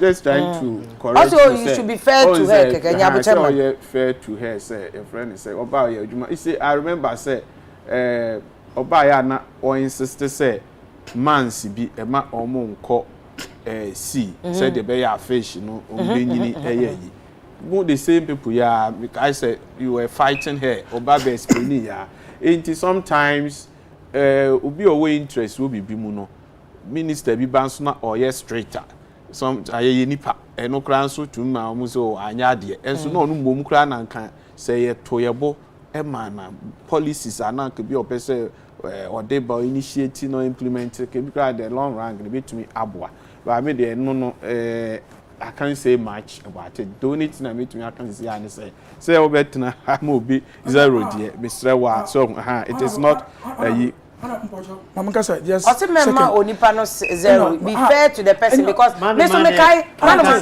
Yeah, but manoma say we national television. No kwonu so na ode yaka. Yeah, manoma te asem on abosoroka. Ose me kai so pa there. After time. Why announcement be there? Manampo na me kai news no. Ose we should go for fish break. Obeye issue. Na five for be the one tase. Okay, the one break Messi my Erica. May to June. One breaky. Mpocho manoma. The masem na. The matter and jumper. Do breaky. One breaking Pocho. There. What we nyanum afa fu na wonye no koya. Mpocho to my kakra. But how you no ano. Meka. Motu ma kakra. Okay, nti answer no am. No meka. Okay, no to. Okay. Yeah. Apun otu musumo ko. Wan tumpo ankan faso won. What you another two efficiency for no over runs efficiency for over run what be report what the bench one two point can for so why yeah a little ma say pede pun etuma no mudwa dame galamsey fo opimi won no dem wo bofom na yen so se ye ne bofom a ye bofom se ye bofom na iwia no che punu ma edin Afia epunu mu njo ye ku nti what to mu na China for na ya ana wo punu meba ona bo baba where is the evidence mama where is the evidence there mo support so we are tum and I was I didn't say ya tum kura mo say mom enti ma me na she came na mo ankasa no mo de ayihia no so see say we are victim of such circumstance na ya so for sometimes you mean very well because of some experience when yenti no ubedru ministry bi and say sector bi no be who say the way omo ye normal enye right obi wo ha look ukodru ba bi a say organization and say nation a ahokire wo ho no you need to cut down expenses who organize who manage agency now corner sikasem nye yi a say reduce expenditure. But we said previously, no driver be qua OSPDM, yes, say one quarter 3 days is that we between one day. What they are not back, yes, way. So, is the other who say ECGD or more tackle now, be come no, not just say be a measures be or non super say, or put you in place at the long rank between a boy. Oh, mammy, be minimum. So, pinimum ye. 18 no, of course, just say minimum year, but minimum say at the time she was a minister, means to me a head of agency. 18 no, but by no man no ye nene ade fu ya omo ye premix almost say premix so obe to a new office okra no mo tackle no na premix so na say you nti akwankra mo amano ekwan mana ntumi kura enya peace for my mami we to anu we dey say we to anu no we shi shampo but anu mo we to more kan there afole enyi hade nti medical afole enyi opportunity be obotu we na no there oh adi or today and not today and madam enuna epuno otum wa amant enwa otupunum afdama honorable afaforo nyi no kwen otupun wa amant se epede otupunum a ye kwese wo gbe set he a yintumi endo enam so ya wodo China fun wugu punu nta benti wonye ne kwen afole tum na benti wonye ne kwen enya moti ne se elutupunu ma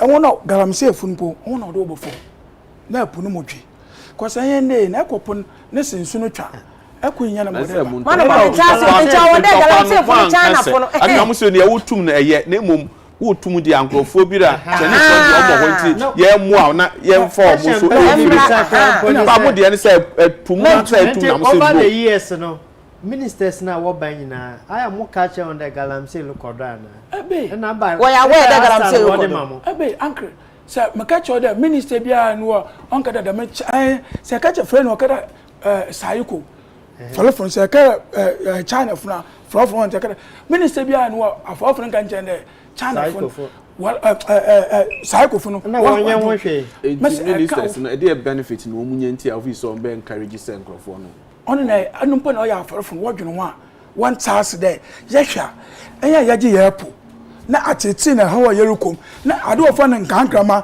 oye frɛ ni bia ba tan kase ne no odado ni enu otu afa ya enemi of friend harmony what's wa ba harmony nkranfo ni wo friend harmony what's wa ba titi ya na namra ya ba botun harmony ho wo ye nso enu anam en da magalamsey fu wo pa wo pa mu na na bi so na abe rade akopon na apu na wo gbani ya ya befa ha wakum si ye try dey sabeka na yebusa ndem galamsey fu na wo punim de onyim ho na abade na oye wo ho but ye pede enya afolempo to be fair to her na yebusa ne de abade na okodo in them sector and them time na no wo na ye force but no about this Chinese issue to ye issue e de mesima mano maka no e say China for nye asase no so nkwa na mutu gold epunim susu o mo sai na mo zani okay wose mo ba na egu eponase na enuaba nketenkete wo ho na enam na wie no ko o ma sai ni nyina o nti ona bo ba wo na mo te parliament amo hyemra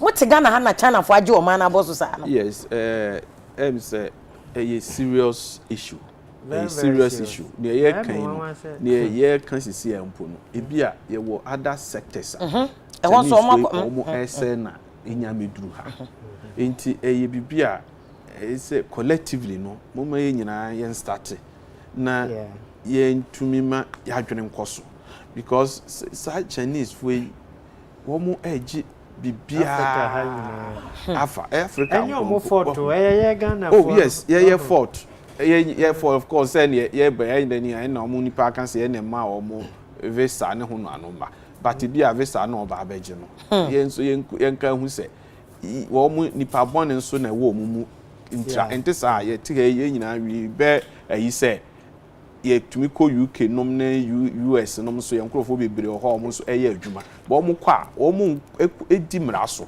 omo nkonkoye basabasa so me kire ha nti say word aya no ebim so Chinese for no omo ni ha omo ni bibia ni nti Ghana ni na de ko ho so onkoye ade no it is neither here nor there ye nso ye ko UK ukọ ho sense unim ba bi obi na de obekọ ba bi that is say edipande ukọ ho a ye do akọ London no obi so ye nko Birmingham na Birmingham de your friend is say amanfo dam o mu score ho kuna wo nye kromfo a wo kan say nti yenko ni nkobu kromfo edan no ni yenko ye legalities enti no e ba na e de won ba and be you brought them for good purpose ono oba o me kan so be galam say they obey to me means be as de nyina ye Ghana ha obi ko UK or ko US a wa ko tro me ko sra me uncle say me ko say enso no me ko me di 1 week enso okwe obeko draw artist obi wu eno mo de ho ba ye kwa ye ko ye the right and if di omo mra ne so eti e fi say the year start a big tenor I say it no question is that na Africa hani chichu Ghana han ko ade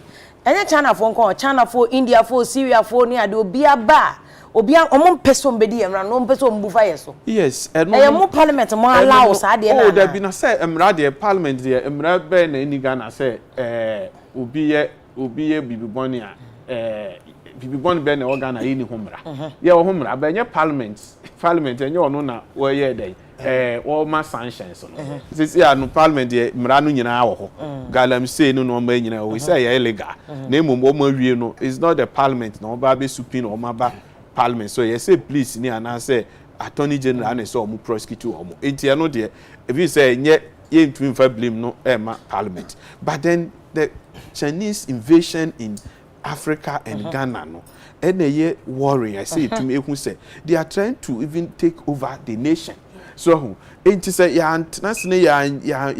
worried in fact the media parliament executive arm judiciary because we be a play role yeah the Chinese na kwa akugina ho na ya man warning so akwa ye galam say baby ho ye de na ko gina court na say you know ya sentence ni ye ni ma say next to be kwa akoye bi so judiciary comes in here why na de ne be ko say please announce agents so anka say prosecute na say me as a private man me to me nko na can say hey me do kwa akoto cells enti say all the three arms of government no say obia etumi na ni bre say people are taking over the nation so they are not taking over so in the right way so and they say yeah to na sanka yakwa eji ombusia bi na ya ntumi antua na close bi wo na say ombe fire airport and ombe fire Ghana telecom ne hono ma say the right way and na yankasa ba we de om di nyansa kwan say they are trying to capture the sea so almost say so be to mre bi no ye fish no kra no eho bo ma deprive you and necessary omo abagalam say you omo ye him say they even have ulterior motive omo say yensuo no and omo start dua kokoo ni bi ho omo wia omo san kan kire international market say ye de no cyanide wo because ye galam say enti we mu ye issues are in fact ye national issues ye enti say enu na president in fact a form galam say ni de we sure say we are all aware in a be ensuo mu de no na ye nimu but a form de no na say ye limited to a form de no then later no ma ye mu investigation ma frɛ the appropriate you know panelist I'll bet to me aka ensuo mu de no lawyer we dey say we are mami so na a form de no a ye kan no say ye wie na we ebebo iti no said ye kan ye no the lawyer kan ye fi say the kwan so ano no now the military na ye deploy omo no bo mo akọ first round omo akọ dismantle sano man but then ye ka say very good step so omo dismantle no however no the best military ne say e bium ye small scale o ya mo licenses ya mo bi licenses e wo particular place concession na oye na licenses na wu kura na eno nkyerɛ sɛ nipa onye licenses okura licenses ewu na ewu ene mo ha licenses betumi ewu na bia mo delay in renewing it eno nkyerɛ sɛ mo ni licenses enti no ema omo nso kwa omo nye sure sɛ omo be interrogate ye hu sɛ nipa no omo license and omo ni licenses because say na wo kan sɛ obi de wo ne licenses small scale eni nsuo ho eno mo de ma omo enko ho na emom omo ye oni licenses na oye wo nsuo ho oye wo forest mu because this is concentration no because ye nyina no let us get it right too because we see sir galamsey in some way no ye kana yanka ne yi a ye babia aya sometimes no one political party or the other so if he say because we say ba beto abe it say bi ma koto car say 25 or say 200 the ma one political party said galamsey for no bo mo koto ye it ema insem no ye ya because Ghana ha no na nye Ghana nko wi ase bibia no there is some kind of once we are practicing multi-party democracy no wo ye no na obi so take advantage the first thing is say yen can say small scale licenses small scale miners ya mo licenses no soldier for nko no mo nko pam wo mo there be eno dey some private between akwa see government na ne only licenses na na yes aka say obi anso ni ho a say obi akura licenses na the concession no e wo forest mu a na say no so na minister aka say wo mo de na enye license to operate na mum eye for prospecting it amount prospecting license no say problem no say prospecting eye den o ye monitor EPA for kra small scale for no kra was en komo monitor say bia nipa no onko beyond the license omo komo so kwa at na lawyer e kan ma no maso aka so omo ye nipa okwa no akoje media ni ne so onko report de omo ya no akoje soja ni ne so onko no akoje police for no so no ma akoje we ye nyina no a lot of people are sending messages omo nyina ka say eye hwanimu ne ye yem fight ade we nkosi baby in fact abrantie ba kokra de say Chinese vessels no omo kan ne Chinese vessels yem penifo na ye omo dia no omo ne China for na ye partnership no omo wo ayi apunum no omo ye galamsey enya say ye political will no man no ho do say ye patriotic for once say ye hwe ye interest ye hwe Ghana nko interest ye beko ye nimba de question so bi amani ni o me no bo me kan bibia say me kan asa mo amani kantaman to sisi aye nya bratema me tetema fishing habo we say amani wo ha me pada eye de me exercise na wo for time na yesa no bibio mpeda ye afalofo na ugu wonyi China fun wonyo no kopo wonyo no ban na enyo ndi nkoma ni hu adoro ko Ghana funa bi so nyi won ye na makada abofo 5 na Ghana fo be 22 no vessel akrum abofo no abofo ni owners na Ghana fo na workers why workers anto woda Ghana ha wo ebe pi wo mu krom akwa pa pi akwata ma pi chinsa afana wakopuna wunyana nti ankoma sabe ka fo se nya bibi amfo anto adindi won no ba wo se de apui galamsey wa kan wa dadin pusa me pede de me ne awlo ye otide na sabi ba afalufuma mo wa na jo wa prime minister na mo wa ye prime minister na yenye na akata manu mama me kan message we your friend say Jacob Zuanes no say me I don't know why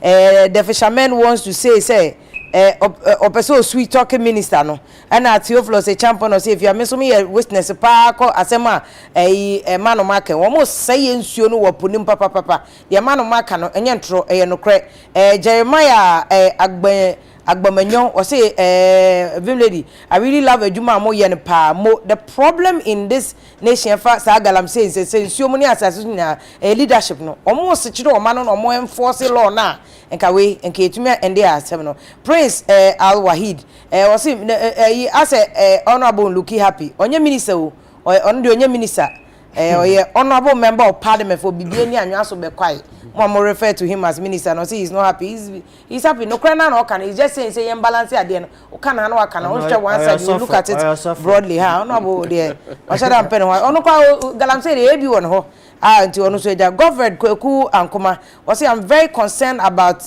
pono a omo ye galamsey nipa a big issue but this is no joke o say if this is no joke openi but ampo o ka say this is no joke na me ka say me say Ghana for dey ko hwe obeko Facebook no 166 people are watching. Omo maka no mo yin. Omo an go tie Tracy Boache ne. Hwan ne omo ko hwe video ne. Hwan konkonsa grada ye video omo ko omo yin. They don't care about us. I say no. Yes. Inti ye kan ye dede. Uko YouTube kra na YouTube po no ma ya they almost have like 1,000 views YouTube. Inti mo am hwe ni nyina de dama say you have chosen knowledge over zense hun na nkofo person omutie no. Ye nyina anye ba ko a oman na nko ba bia. And Prince Johnson, Prince to say, please, with all due respect, nursing issue, you better once because that's not this issue and the can. And I branch about because if a good topic, pan and nemodia bano, and that may respect him, kese pa. Rastafari knows, into one pan a day, galamse a day bag Ghana. And from Masasa, so Massa TSC Puma, or more year a Pumu business. And our he sort and I said the fisherman is being honest, pa manoma. He's honest and he can lead us to sort this issue up. A bay among friend a have a kumsi. Nay, I'm mentioning baby as answer no air coso. Shadrach Namino say, if you give the man a chance. And also minister honorable man of my chance or home. Shadrach Nyame and all can say no na Charles Hamilton or see please go back and ask the ministers patrol ministers but you no put two issue no in perspective and Clark and Para or say Ghana has laws but the laws are not working say I enforce laws in the Afia mobile bet now every day akasasa so enko situation say this is the reason why nkofo bi one mu ye program so one person beti because otie kra ye enforce law no to schedule obesere a no asre at the pressure so no akwakoda Lennox do not say some of us if we had done radio or TV we would have been sacked several times because I hate lies no kranu kwa na omo epe and Kwame B no say if you send the Chinese home and only issue was say you start your home campaign send the Chinese home and a boy Shadrach Nyame no say please don't divert the issue please focus o me mama no man fa asem no nkosi baby kra Kwame B was say critical issues no here critical thinkers if you men nye ne say person obi abetie bi omo nya critical thinkers no they cannot come and consume this way critical thinkers nko any etie Kwame yes da was no message a wode aba and Halef or say a zero there is zero se manu mase ma me no ma ni 0 mama for so ne se chenchene a manu mama me no any bigger a number from 0 now or the man a 0 and Festus di water YouTube was a good discussion pa let's rise and fight this galamsey me enya no politics say NDC be say na MPP be say ye kan hu bo man ye betimi akon e de etia nana Kwame Pasco eso won some no say our politicians ahemfo chiefs any nkofobia mo high positions omo kan bi na galamsey ne ntumi fight no also the nchia kese ma ne MP honorable Alex Afenyoma because ekobia te so ono a nka galamsey ne kwade nke tu asikra fi oma we mu Fisher o say if ya Mr. just admit that those missing excavators were used for galamsey o say nka nche ono abo say onyi ntum say missing excavators nyankofo fa chiri ko ye galamsey ono an MPP for enye we bia so obedo be dance around say na law Esther Jemfu ano say God save Ghana say hey galamsey na tia kosi pum and Ghana we are doomed we are just finished Stephen Edu no say if I like your introduction pa fire say ya Ghana form penokre o kanokra ni etu eni eso so ni e betan Domingos Ambis or say don't be partial to anyone we are all brothers only plastic artists ni ade pe enomo eyesa prince so wan aba ahomane so no ba wa kumsi aba na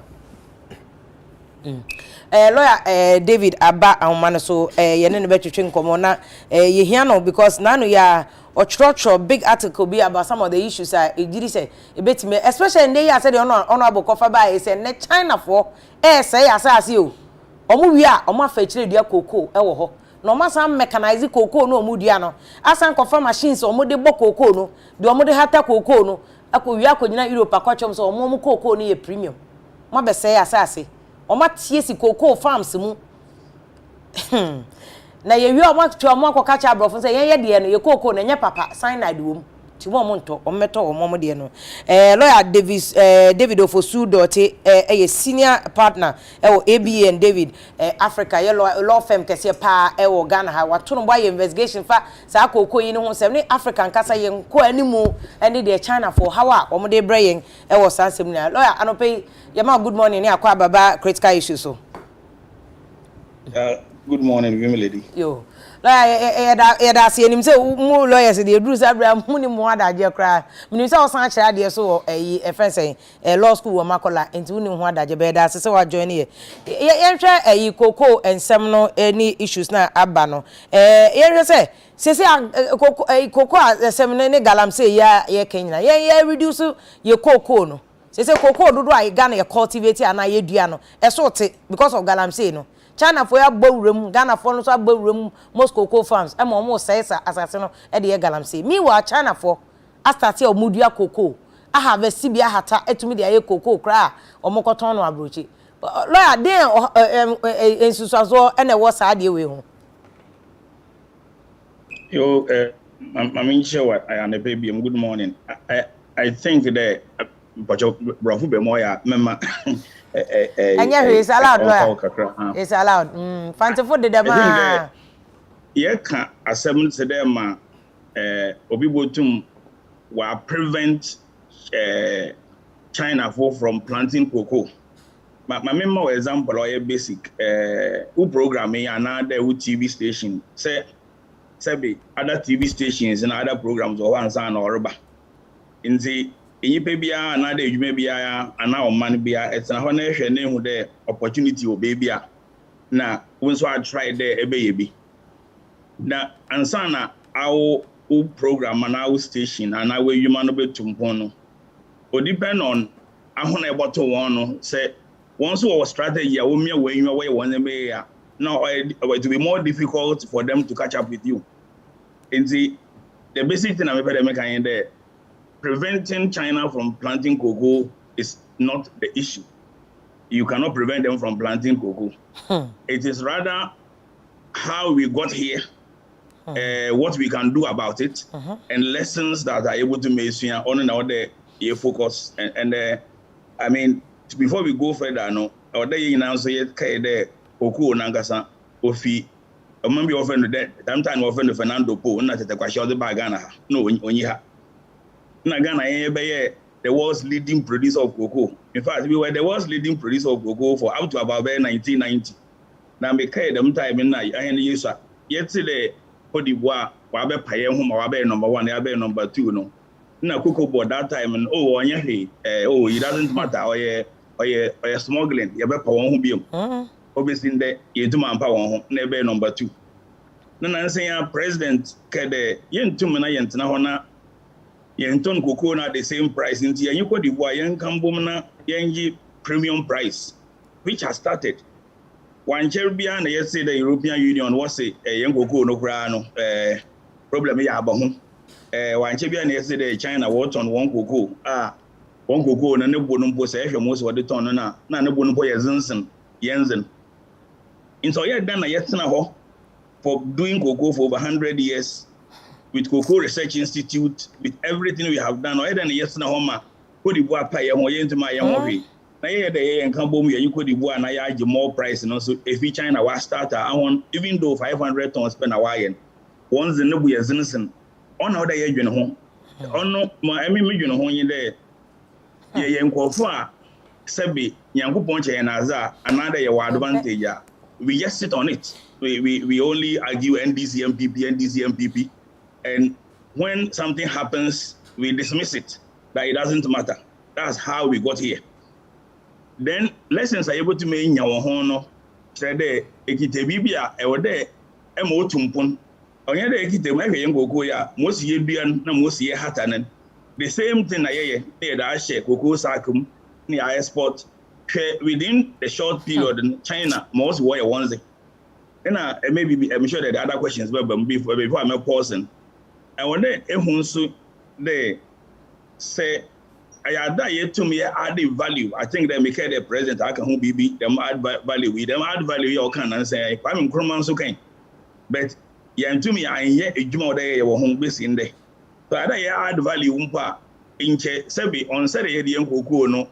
Tembia na export make a exporter na ifi ehu the China phone so ye na the muslim some only lessons out there yesua I'm sure they me sure they be our same business I will impose wa because in the same pure how they yesua with the mazi ho ya kwa ye ono next time you better na brozimpo yenye bi nto wa ha no so fi China river. Now, Laura, is a very important point upon the one ways you don't know. There, are you saying that Ghana no? Because I can't send me there. Nyankopon ma ya da. There on fe yembu. Wa me koko ya man kofo abepe ho. Wa me gold na bauxite na de nya ya chere.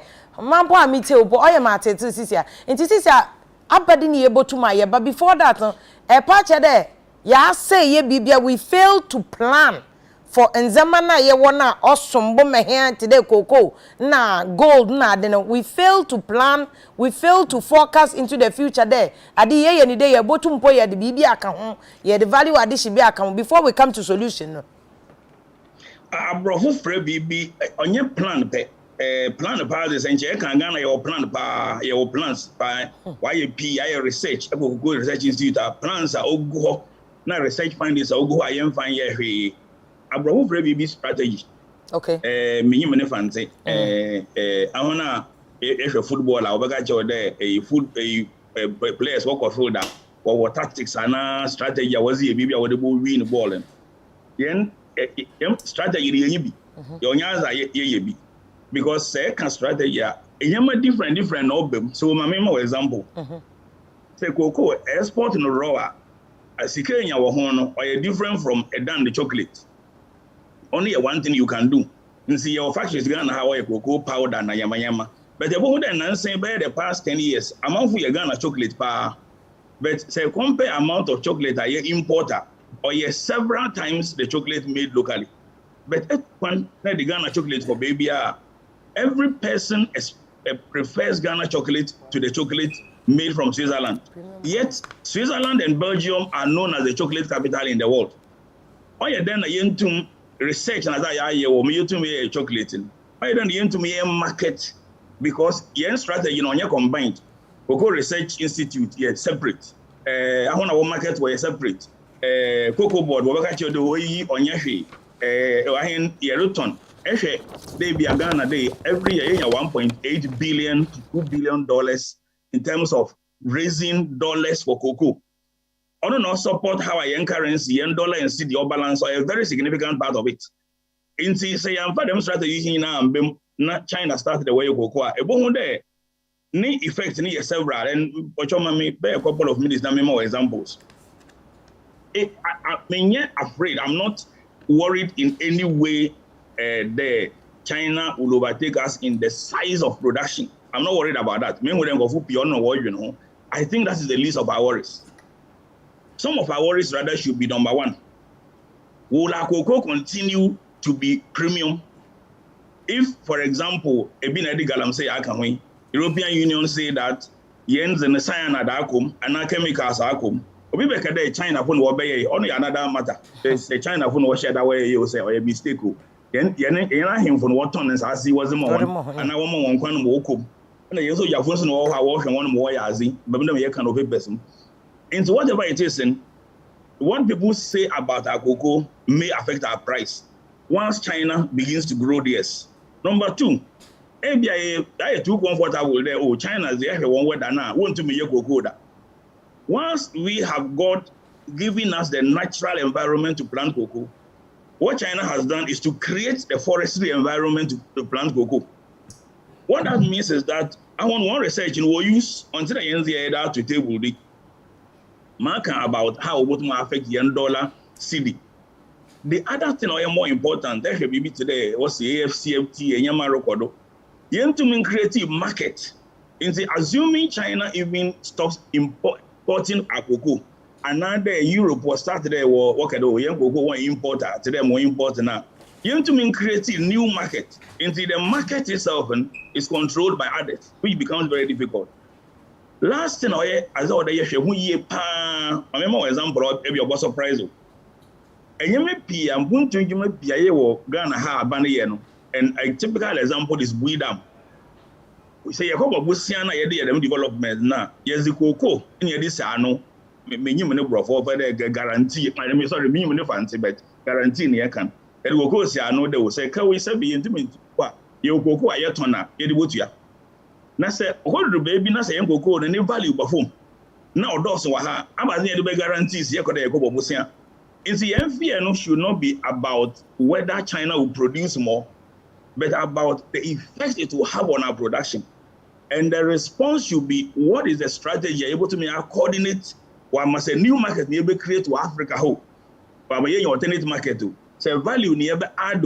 As how I ever young cocoa no over continue why say you be jay galam say now wama obi ntu menka kade young cocoa no nye premium be ma dem some no dey you home na ye jay there oh onye hwe man na ye hwe me who the cocoa board or graphic front page man na ye hwe me as far back as 2015 I gave a talk at British Council and I warned about a lot of things that is going on that if we don't take care will let China even produce shit up. Make an idea over the baby shit up right import it to China.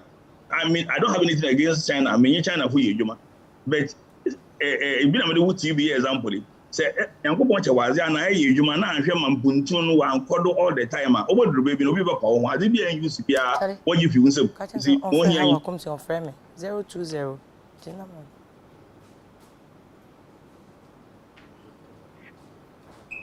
Yo, honorable council, brought back to the solution. No, to say the work and we are very much on point. As far back as 2015, can say same way say, and can more strategic, and more objective, and can better me resolve this problem. No, and I say baby, do no, ya pim. But what is the way forward? Then you better me na yetu me claim, especially in view of na no lecture here come here about after no a continental free trade what can we do? A bit American, what we can do in the young party 7 on 20 na yen j I mean no example radio TV discussion they are a very important discussion media work home aban bia no enyema or focus on another attention or pay no or depend on enyema ni followers and citizens worker and enyema citizens worker no or depend also on my media what to on board for discussion. And the more media will focus on as I able to me no the more likely the government will pay more attention to it. And see, for example, you can help, and I want to make it very simple. You can help by if all media stations decide that look for the next 1 week, you discuss cocoa and the strategies to respond to this. It will force the government to pay more attention to it, or the cocoa board to pay more attention to it. But if the discussion from the people is focused on something else, then government pays more attention to that. Only a basic. On your cocoa, but the money man will affect in. The second thing in the boom, now you decided okay, cocoa board, Food Research Institute, the people who market, those who export, those who produce cocoa, those who produce chocolate. What can we do to change the dynamics of the market? Because market dynamics no way change. My memo example, until recently, me say about 2 years ago, me say there, I want to wear chocolate to Ghana Hanumbono. No, when you go ni binto because the export, I think I'm paying order baby, I'm paying step in to order that one more cocoa ni be answer and way your cocoa whether you want chocolate. As a woman when I say a chocolate na a new cocoa na any export thing now because you're per dollar. Then how are you promoting the market? And so we need that coordination to grow the market. At the moment in Africa, with 1.27 billion people, everybody loves Ghana chocolate. So we need to have a quick alternate to the use. And if we want to add value and produce Ghana cocoa and encourage the people who have Ghana chocolate and encourage the people who are producing the Ghana chocolate today, want add value. Now ban GIPC, everybody will market Ghana chocolate now aggressively. They may create new markets. And the China cocoa, no matter how much they grow, it will not matter. It's only a response, strategic response, and you into maintaining our program, but yet no home, near the answer only a dream, only I hear there, them cocoa, China would be a NDC time would be another MPP time would be a name at the Ajin Boma, Yabe, but council, very impressive, but limited compared to cocoa, but I mean, so expertise so on this. African intercontinental free trade the objective omo ka che ye ne say omo percent ka Africa ye ne ye ho eyi adwuma na ke ko ye nim mo nti ade bu an ke be kwa akokra fi China aba no enke bia nke ne Nigeria for be ye Nigeria for pe enchene a omo ne Ghana for be na ka songo ya tete apansam yi na ka songo no kwa ye tuni ade ko Nigeria ne ade say no China kra no e wo more value in Africa, Ghana included. Just omo ye juba business or trade between Ghana and Nigeria. E cost more than between Ghana and other African countries. But here ko ye nim no lawyer now there are so many things Ghana e betimi aya and ke betimi ye page trade no. Ne nyuma kra develop said oka example about cocoa processing say omo patcho no magic cocoa beans. Ye ni nyina kosi awo China. Akwaji loan ya the loan no cry some of them to say CBD ni nyina kra magana CBD loan no we didn't even get all the money into what is the way forward to add value to your other commodities agana yenya na yenya adwuma ma boys any girls nyina ye saka we ya wa da boys kunkum kola nyina adwuma ni wonti o to the ahomete survivor no the akokum obi say no na be ma ne bibi. How do we do that? Odoson before because you are talking about Africa continental free trade, but in respect of cocoa, because there are many things in respect of cocoa, as though here number one, actually galamsey is very important. Say in galamsey now, the cocoa issue will be worse than what it is, because the galamsey affects our products, and even if somebody tells a lie, one of these publications will be any someone you can many. The more you be a published article be there, young cocoa the baby the womb. A man from Powonto. In the galamsey no on here person Maurisi. Never Africa continental trade now. I am out for what can look a bit simplistic. Rules people. What baby rules of origin. Goods na yebe exports and oil. Each country has about 90% of the goods will be decided there. Or into the tariff-free, duty-free part. Country down will be decided in your them basket. No, minimum Ghana says go aka ho so anka ho only a different thing. But normally, country no product or advantage or that he can put it into a 3% category and say that I'm not adding it to the 90%, but or 3%, them 3%, a no-go area. Or no, I won't allow anybody to compete with me. And I was 7% or a restricted area. In the Segana, ya mfa cocoa and can 90 no market the minimum demands and whether I want to bank on the Minister of Trade go to me the mass of now. But about 3% and 7% now. Another rule war. I watch there. Say as we because to them restricted area no mumpo. Now you are importing more of it. Then the rules do not allow you to put it there. I remember example. No matter the amount of rice, for example, if say you import more rice than we are producing here, then you cannot add it to the restricted area. It means it is open. In the depending on how we asset our cocoa production, say name a cocoa or start or yesterday abe or ina if you be my best story no a best story another lesson.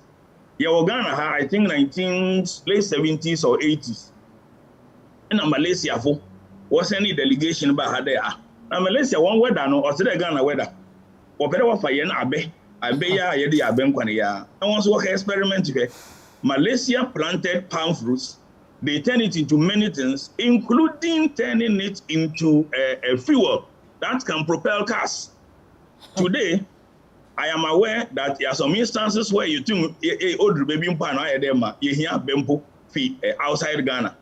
And see the point I'm making there, say I'm going to cocoa through them, not China, or expand old baby, not say chocolate industry also. But you better import cocoa from China, which can happen, just like it is happening to palm fruit. Then you cannot even take advantage of the Africa free trade in respect of cocoa. And see, it's not a simple thing like in America there. When you stop the galamsey, any attack on the product and the value of your product is gone away. When you decide to add value, then you now have a market to create. And your market is very, very easy to make. Over 100 years, Ghana has had the best cocoa anywhere in the world. In fact, maybe many people don't know this. It is almost impossible to eat any chocolate anywhere in the world which has no content of Ghana's cocoa. Almost every chocolate you take has a component of Ghana's cocoa because of the quality of our cocoa. We are still far away from losing the market. If you will put a strategy in such a way that we bring the production base here, and I'm saying President himself has said it, but on here just planning, if we act on it and we come together, then we can find the markets all over, and then we can add the products, that's the value-added products, to the free trade. And then that is 1.2 billion people, and the market advantage is very big. If we can do that, China will be no worry at all, because under the rules of origin, I'm going to start, because China is outside Africa, they cannot compete with us when it comes to the continent. We need to find new markets on this, and we can only do that if we stop the galamsey and add value to the cocoa. Okay.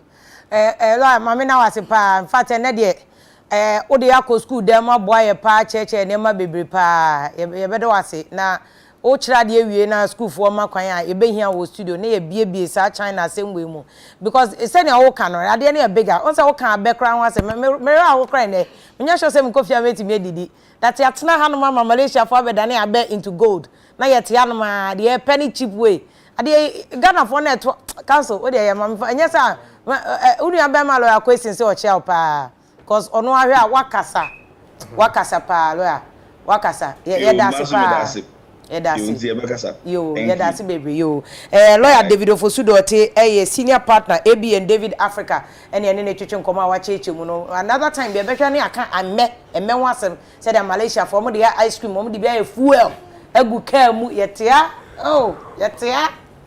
yete Ghana abene ye de yan sa no kra ya san de chemical wo no on my be krani na yen so ye ka ho yen Ghana for yen pay politicians so mbe Malaysia ko on manya democracy na Ghana to YouTuber se bin se hunu kwa ne keka no democracy bi eni ho ti na make Ghana ne democracy be ya yen nyan sacrifice yen twom kakra yen twom be 20 years yen show bia ne yen nya sense ko de ye kokoko ne de agro no doso o manfo ndi agro empedifo di agro yen nya de ono aboke obi su ti social media no odi na tem or can the Ecosu Parliament will send a message nothing. Ye dear Grodo, but no follow K. Ewa, man, so I say, I can't say, man, my car so Bema can zero ni issues be about China for no the galamsey no at TSP. Honorable Baba cares. Honorable, good morning, Anope.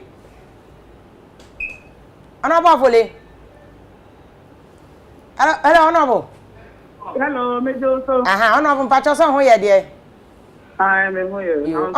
Ono bo na yakopon adom yeso ye ho ye mpa body ade say wo ye friend say wo wanya leave kakra nti me ho say why you fresh na say na no mu picture say why well rested say pressure be any so ono bo di ba up about fish first of all minim say all reaction be to man ma asem na ne enko galam say ne yesi ekọ eponim no yo metia UTV ashefo nyina na ashefo nyina me wanwa se me kwa dia no pe afekwa na me hwe me breakfast bi na me nya akọ se abrante bi ti UTV kama asem enti me mrante na na frɛ me ka srɛ me na no mu nim ni fa ni di enti trainer me bibie ye no me hwe mu no na me hu se wo boni din se manuma me nsia ne da me nim no na matini din pa me call fisheries ministry no me tini din na de bia omo complaining about problems the fisheries sector no mo ta boni din pa me nsia ne da me nsia ne da na one issue happened here related to manuma say only driver only personal driver premise secretary only personal driver no na premise secretariat buying secretariat no and na only personal driver ne ka me buy no me system me mu na me nya that information no and the driver no me fra branch here no and I catch and say, who's the main driving private person? Not a buying empty outcast. Empty, but what they are not doing free. And I mean, instructor say, Omundani Akitiano. Empty, and no penny idea, me kai say, a see, a war, me or noon, but or no man, dear man, Shianita. But driver, and me friend, I'm a stop it, say, Momunchianica. Now, the dear Martin, you know, Bonina airport to our fishing sector.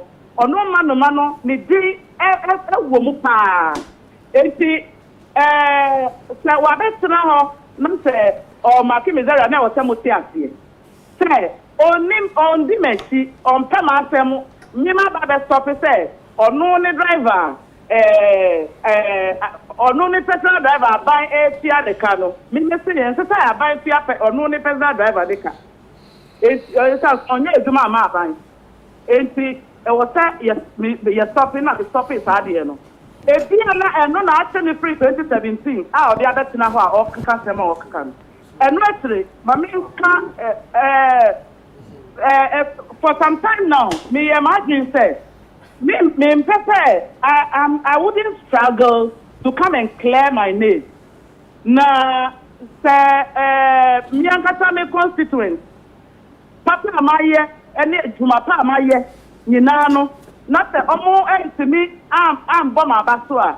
Ti me wa me pese me yema nipa daseni ekema asem. Enti no me nya din na me ntina se. Na me mo mpa ye se oman no beko nanim.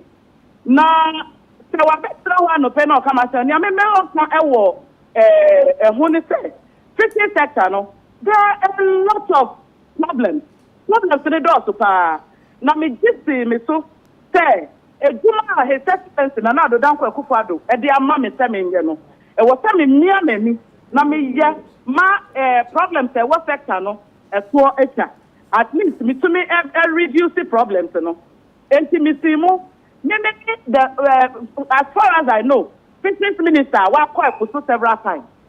And kwakoti omo say ensuone ni Afia Pokua me pese mo pemre UTV pemre anajo na mo kwa epone so mo be wo se kania epone mo nyina ye kania aso wa epone mo nyina light fishing say me sure say afari ni bi wo ho a on say that ye fishing papa and start say ye papa nom fishing na no mo ye no me sure say omo ye sa fishing no wo ko ne mpapuna ni a mobo night a ya so wa apuni mo ase castle bi a ya so light wo mu are you saying say omo gusu so light dey couple abra ma ban ne say ma ban ne light fishing fishing ya ban ne ma kwa posto akọchi ni fa bebre aba ama yedioma for police station a prosecute omo ama yedioma bebre ne nyina chi no omo guso eye okay na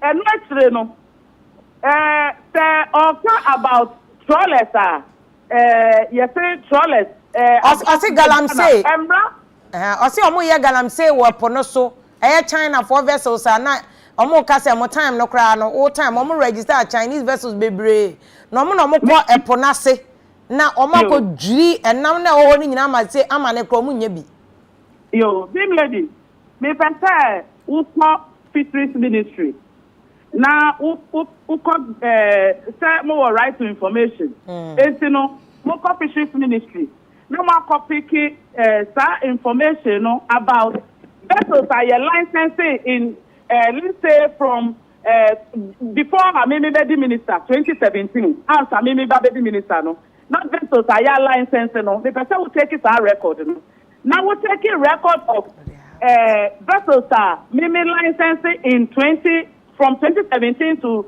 2020 me free no now we share the number of vessels me buy no na fisheries marine fisheries management act ya party policy na ya di abano na nke was end 2019 no say was a reduce fishing effort no say reduce fishing effort as say was a reduce the number of vessels air fishing at sea because your stocks no air dwindle no was say reducing trawler numbers no na oma assign agreement before me ma take office no signing agreement World Bank said I'm going to reduce trawler numbers from over 100 to 47 I'm reducing about 47 now me buy me increase instead of reducing it no my increasing it to 96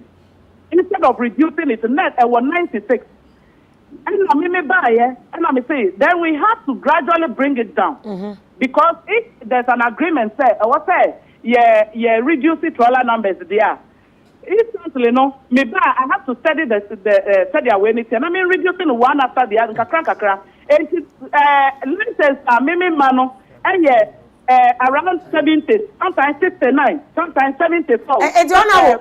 Honorable to Bonayi, we are no, into Oba, Chinese vessels do do saying, and our my license, and a Ghana vessels do do saying our my license. Me pacho, Chinese vessel, any Ghana vessel. Afia ne say, the vessels no, building vessels ni bi wo Ghana. Oh, okay. Vessels no nyina free amano ni na eba. But in terms of ownership, say when and there. And also another issue altogether. What is to me delve into it? Ghanaian businessmen, almost said they need secure almost this vessel no recope. And in your way, say, higher purchase. Now, higher purchase, in partnership with the importing country. And now, building vessel, no, I exported the other Ghana, no. And then Ghanaians, no, and your more partnership, business partnership. Not almost the operating vessels, no. It was happening before I became a minister. And what I did was to reduce the numbers.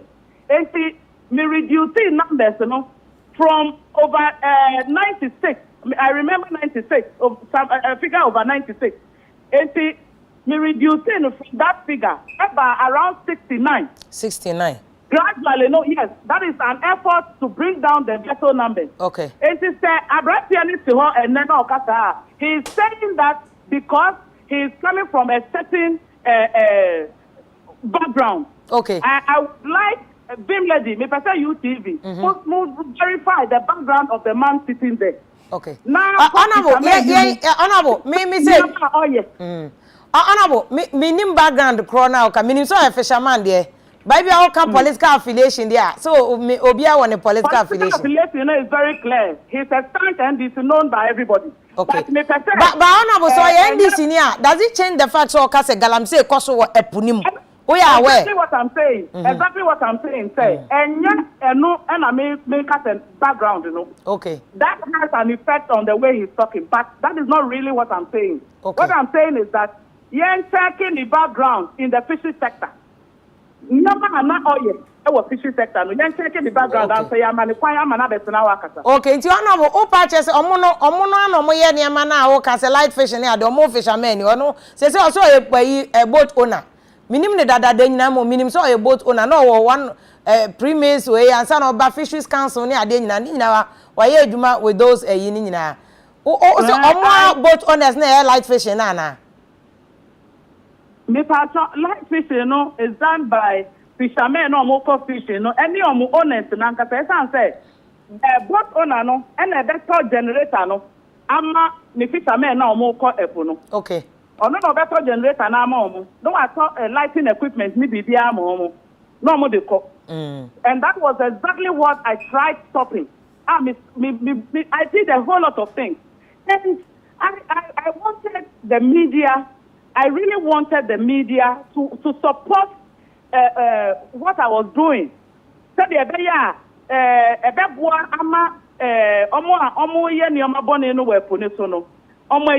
unfortunately, I didn't get that support. I didn't get. Media near what to support you. I'm saying one engaging with us because they want to support you. Every time he said that free. Hello, Vim lady. Hello, no. Hello. Me pacho. This one old boys now near my I really engage with them.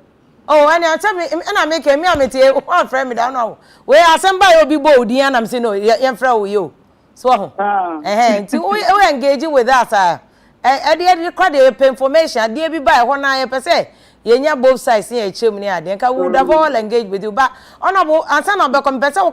One clear idea uja or fishery sector cause why answer galamsey issue na ma media whether we are aware say galamsey no cause we punima mo America no pumu galamsey no and only light fishing na me elaborate on. Okay. And light fishing na omo ye no na China for there no omo kwa ponase no omo kwa nam ni nyina omo bani ma e no so you aware. Oh me ba trawlers mami ma a little small education on how the trawlers operate. Trawlers, they are fashioned in a way to trawl mechanically. in a particular way. Trawling, is something in the past. It doesn't exist in our waters. There are a nominal free in Sionasino, and you're pair trawling. And the trawler has to be fashioned. What enough features to be a man here, a man here, pair trawling, and he this only needs features now. It needs pair trolling now. It cannot pair troll. And we don't license vessels in Ghana for pair trolling. We don't have those pair trolling vessels in Ghana anymore. It is something that happened in the past. But Mimiba taking office as Minister for Business today, you need vessels are pair trolling in Ghana. That vessels, and no manufacturers and manufacturer no said they be on betting aye pair trolley no. But me buy no. Now vessels they had been phased off. Any system they must say. Yo. And to one make us answer now one major achievement I would jaw fishery sector honum. Say from 2002. Your party of the parliament, your friend slow season, there was your Fisheries Act anymore, Act 625 anymore. Now, act, law now, a war act anymore. Nanka, it was said, you to me, a close season for all fleet. From that time, to Emra, Meme Baye, no, na yenye. It's me the same, and it's a say. It's a difficult thing. Now, what time is to make dinner hop? Na me. I'm not going to be so. Something that has been there for about 17 years. Me bombardia and making sure say from the solar for now, closes it. Around 2016. And see, the most difficult area, which is the artisanal fishers, who were not doing and they form about 70% to 80% of fishermen in Ghana. And I was at Chiomo, now closes in a closes for all fleets. So that was what I set out to do. The major legacy there, it is this legacy that I have left with the fishery sector. A year close season now. It was difficult for over 70 years. I have passed law. I ain't me implementing. I was able to do that. Okay. Honorable Bacho, just before I back on clarification, psycho fishing now, I must say illegal galamsey now. Or me aware punim no. So we are aware of it. Me are very much aware. Okay. And I had a series of meetings with those people. Series of meetings. I have records on all of them. Okay. Your people were even there with me in. They were there with me at Elmina. Okay. We held series of meetings at the municipal assembly. Assembly hall, KCAB. Yes. We held series of meetings trying to get them, out of that practice. But no, but then I want to say the president had dispatched soldiers here and check galamsey for. So we hear the same galamsey. I will punima. I don't know how many anchi. Yeah, me married to Nipa Bebre. We were records. We call them a hub of police station. Move to me up of verify. Me now. We call Wensua. Me what pictures me now. Okay. Upa Wensua. Pram. Many police for no. And ye did say Jumani na. I have evidence on all that. Me there me buy no. Me Juma me ye no. Intina I say ebino mo ampe masem.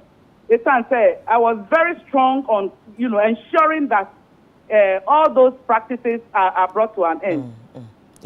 Honorable, may I now say no pay say was why opinion now or baby church from also your perspective said it here. That's baby.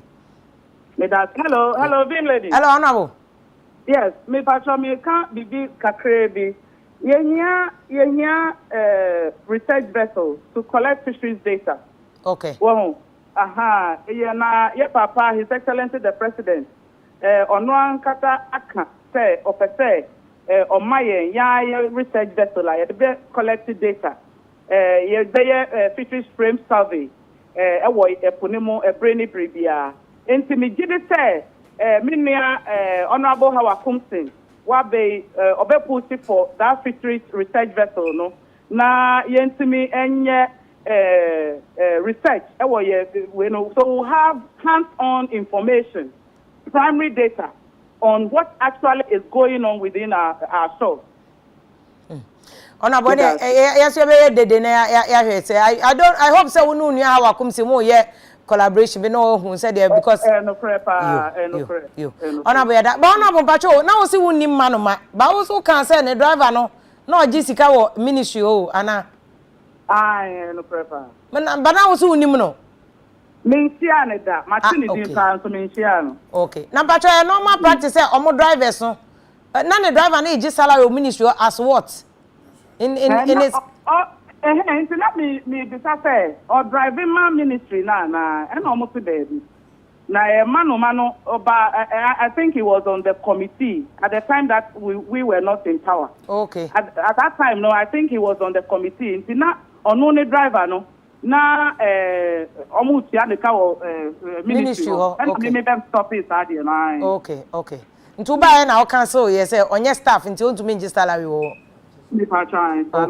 yo honorable mama na wase yo me that yeah that's it baby honorable afole here former MP ewo Crow abato person so no na minister fisheries on manoma na wo issue because of no o cancel yenti na wafa no hotan a o mark ne zero no oh that be it's okada ma afa no hotan I mean ko pa America chire ba na o driver na ji salary o ministry no that be say na o si na no o ji salary or appointment letter no na o chire mo se na wo committee bi so ministry ho be say question there obi o ji salary e be say our appointment letter wa afa na ejuma ma na oni bi e bi mo ji salary o mu ni appointment letter appointment letter o driver no appointment letter okay the next time we ankasa or drive o ministry wo our appointment letter but no your driver now onye driver onye my personal or drive bia o drive ministry ho or drive ho no what den mo no what den mam our appointment letter na abenti on what basis what den mo de onye abede wan fra manko okay wan fra manko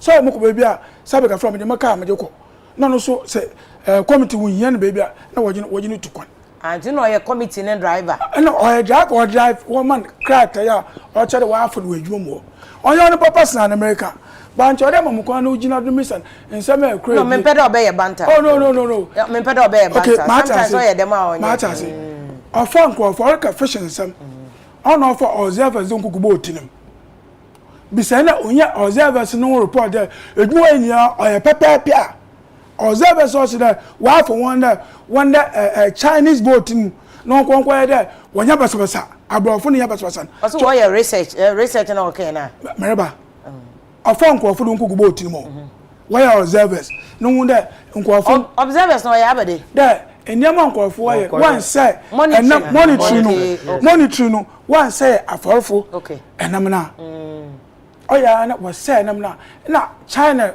captain wa akọ Ghana ni no one day upon show or friend paying wo sorry or friend paying na no I ni package ready either asama make mapada encha lawyer obenya time pa no why the hwehwemi about I wanna wear the adwuma no na wanna wonye China for no kopo ya Ghana phone why the hwehwemi pa amoroko a why that was em the media for taba mo there make up issue ba minister o ka say na phone joyful what be me say ame man ka hwe wo be so me say man ka wan ka won ko phone wan won don so afarfo na wan ka say mo ji fin kan be no wan won hwe for report on phone ko okay nti man ma we emphasize o yambra back to galamsey issue no honorable na ye ka bibi say how do we solve this problem the lawyer be kan ye no how relate galamsey issue no to koko ne major issue a me ko na abom yare say China for yi say asase omo de galamsey yi say asase omo wi omo say chomo akoka na Europe abonten say Ghana no ye koko no kra cyanide wom mercury ewom say omo kra rofo na cho letter na no koko bod no ma ye word say yanjai child labor so all of a sudden mu abrofo Margaret Thatcher kra ye akola no ye djuma on papa bookstore abrofo no ka che say child labor ye mercury ni egu ye koko no mas na Ghana China for no abenya issue lawyer Bremansa no lawyer can be say a lack of strategic planning ko ni enim dada say ebedu baby no Ghana premium cocoa no enye premium biem ena na Cote d'Ivoire for betwa yen yet was de aso last week ebe kan say say Ghana ni abrante bi ofi China aba Dr. Ejekum ebe kan so ntia say several years ye gusu di cocoa tree ensem bo no ga Afia we enye me fancy galamsey na amene adokore wo ho eno ntina ma amamuni na ya sori waka say yen solve galamsey we me solution aspect no am say honorable ba me say ye solve ya yen share the collective other institutions no so sane be affect omunyina Afia am say second term of Nana after election say time anka obe rese atotonioma ye so na covid is so ba betwem nti ye hu say ye wo post covid era na say ye da so wo covid no mu are you getting it other than that no waba be inherit governance system all the way me fan say from 1992 JJ time up to this particular period. Omamuna Nkasano, say we are struggling with identity crisis. Yenim baby I at the moment. Kamia Inka still I will appeal to the president again. And then maybe the cabinet ministers no. Nanka omumbua ye president. Na strategically no. Omumfa some outline be, some policy direction be. Emfa maye so mamuno. This is where we are now. This is the direction we want to move. Yan yesana yan take stock. Say ye like ABC. Presently. And this is where we want to go to. If you been in Musa, you sorry, you be botai, you quit Juma, Adesian, Yasamba back to the house. Masa, you won't achieve any results. Well, Min can see so, Namin use Rwanda as an example. It has taken leadership to get them there. Into Ufa all the sectors, education. Make sure say bibia you well organized. Uba health, they will make sure say bibia you well organized. Do you agree with the lawyer? Can I say plan system no bibia jiegu. And when they affect you in every sphere of life. You wake up in the morning and if you Ghanaians are struggling, you must share omumu. But you can't talk. Why I will call complaining at the man who said no. Culture of silence. Things, okay. Oh, and yes, culture of silence. But what I'm saying is, for example, unemployment, and non-change. But then there should be a governance system that should create job opportunities for people. Are you getting it? This should be a conscious effort by the government. Are you getting it? Now, system, ejuma nim, and sorry, they want to work, but then the opportunities are not there.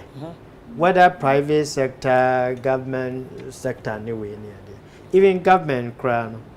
You see, an abet to say security services and yeah, from Kofo. Nipano qualify or unqualified. I would tell a system. And 10 months every year be a recruitment. Survival of the fittest. I mean, no direction.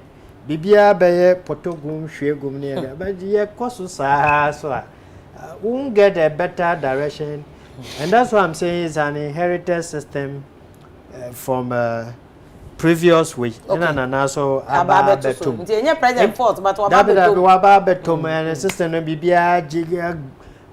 Your fan police for say, oh, you're more than IGP can president, oh, you're more than harassing Crawford. You see, a police sector say, patrol team, I dear mamma saw Munko, Uncle combat crime anywhere near, you know. You always see the patrol cars going around harassing people and then extorting money anywhere near.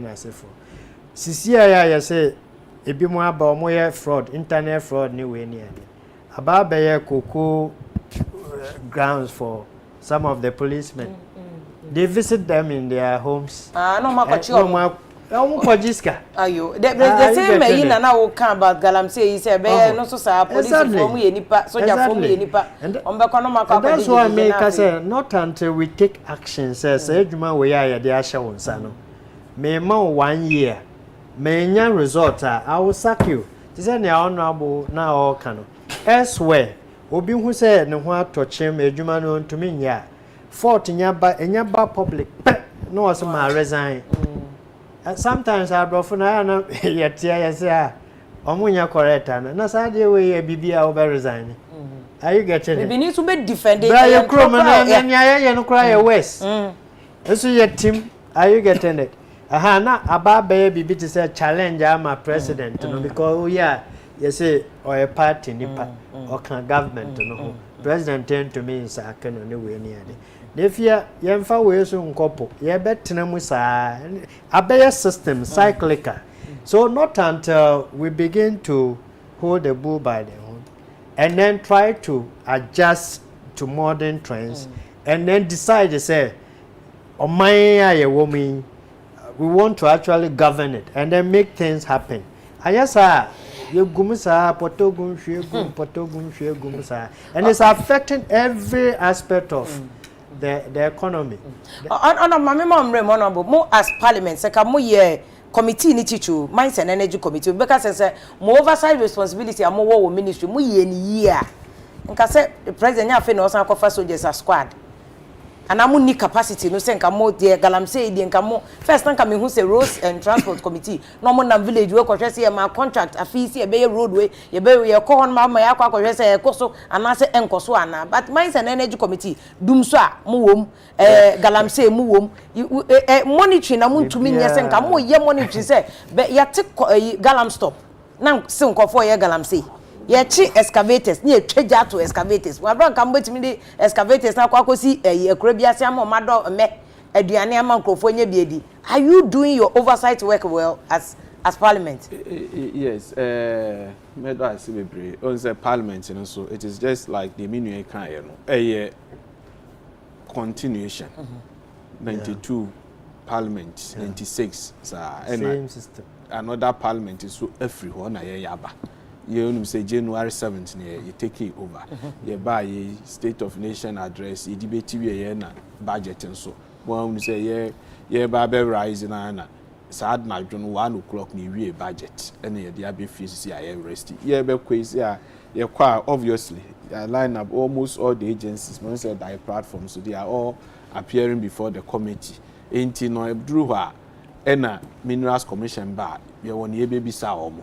At the right time, no meaning say chairman and ranking member, you decide say him fan him. Of course, Galam say in the prone areas.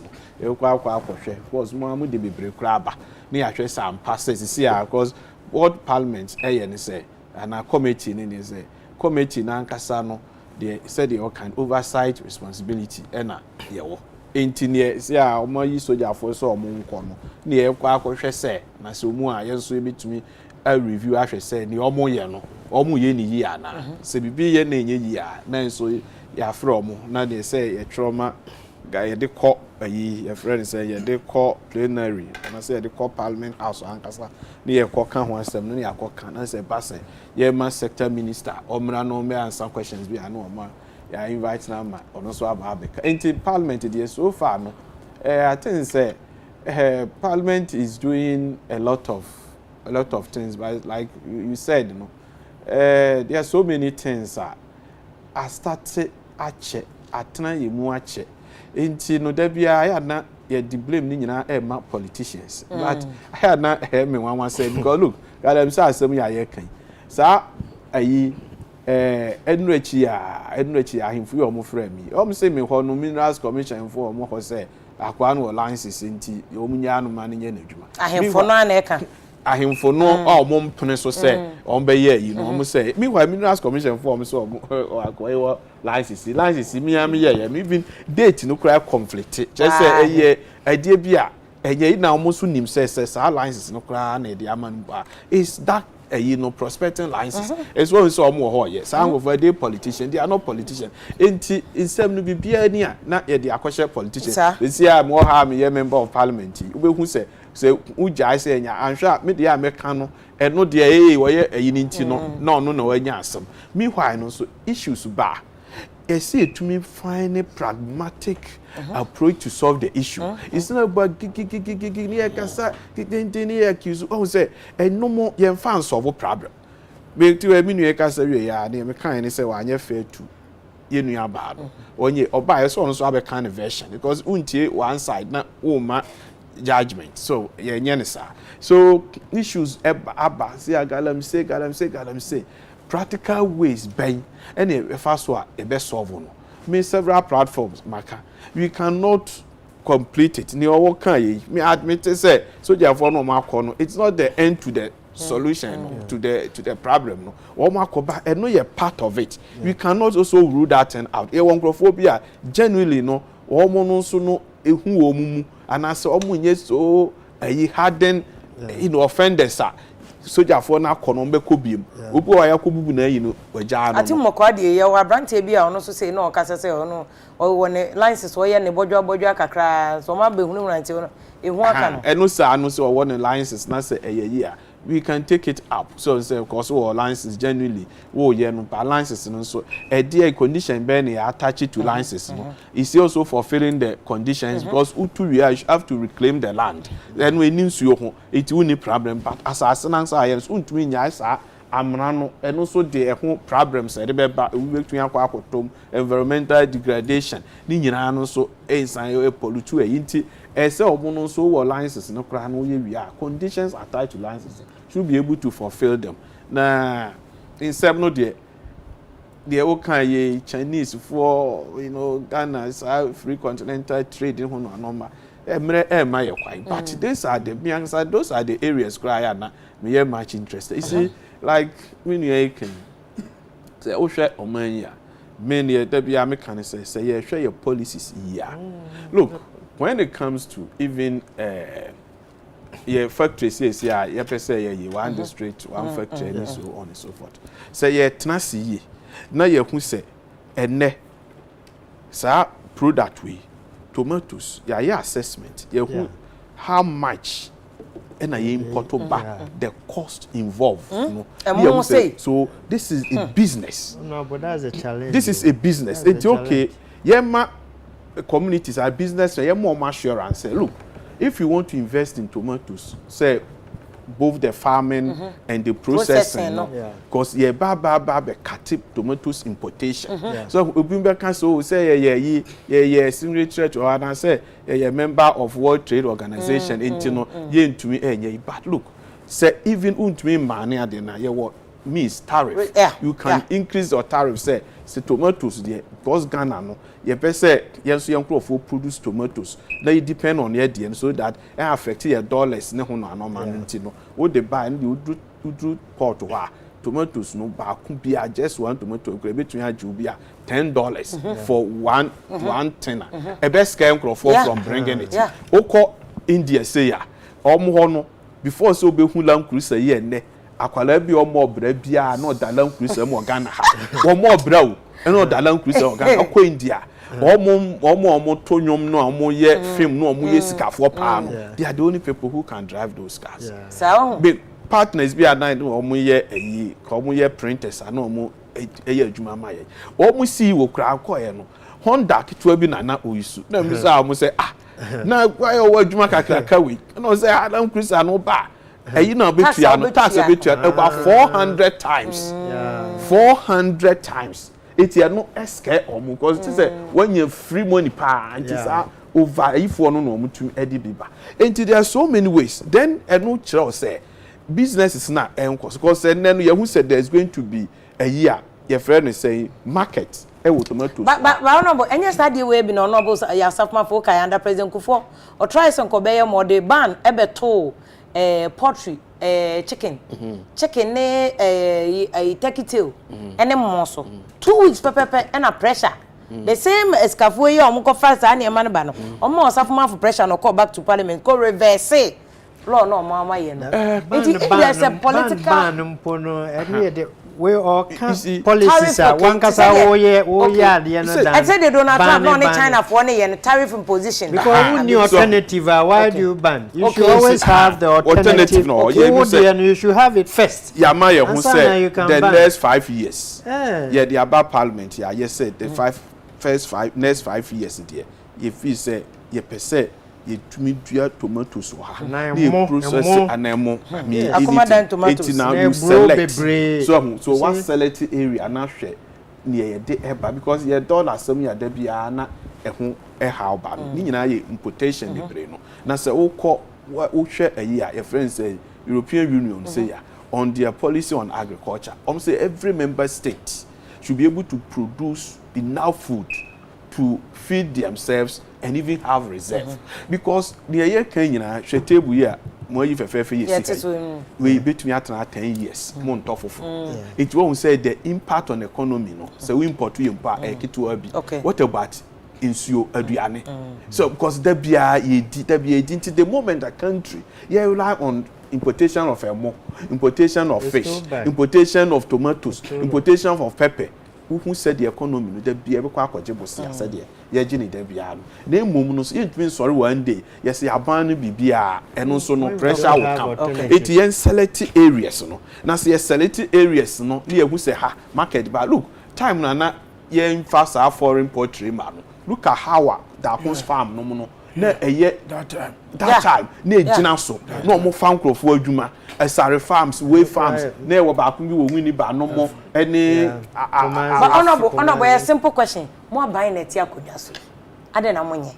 All these beautiful ideas here mo can sometimes no because you have the ideas and you good solutions. Yes, sometimes no ma oba num say ya.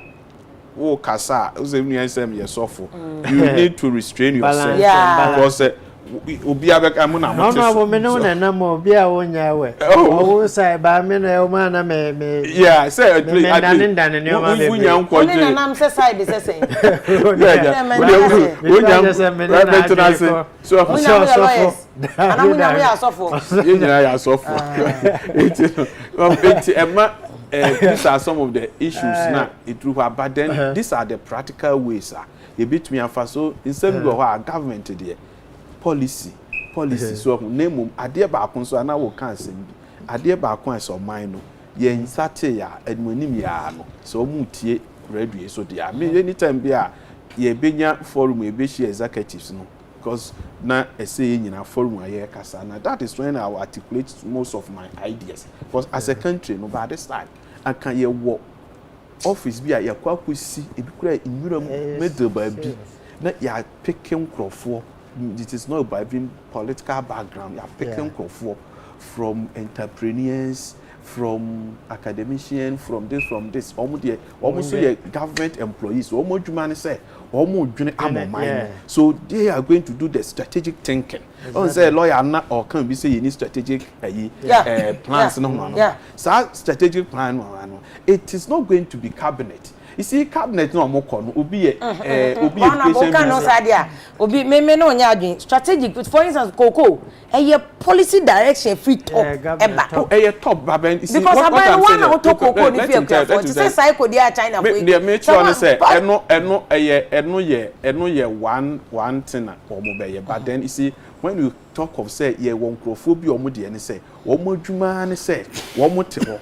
So almost because you see enema abrofo na di anim kan no omo this am omo adwene bibi ho a me say even the next 100 years Cocoa Research Institute omo research am aware say they've done serious research am omo hybrid cocoa kra no de betimi aduane ade no the thing is be na politicians ne policy no say no cocoa board they are doing so many things eno de ye aduane omo ye cocoa board there there be hybrid na say cocoa say the first time na say nya 7 years and sana ya ti cocoa and the cocoa would ya be 3 years almost 3 years na aye yinti no cocoa research every bia but China for ye di enim kwa 3 years nko mo twem 3 years Edi make machines na ebo cocoa no. Ye dey na the cocoa it ebo. Cocoa no mo bo no ni nyina no eye innovation na emma ye aye na Europe bibia aban mu nti na ma sometimes no so ye ntumi develop no because some of the things must be done by businessmen.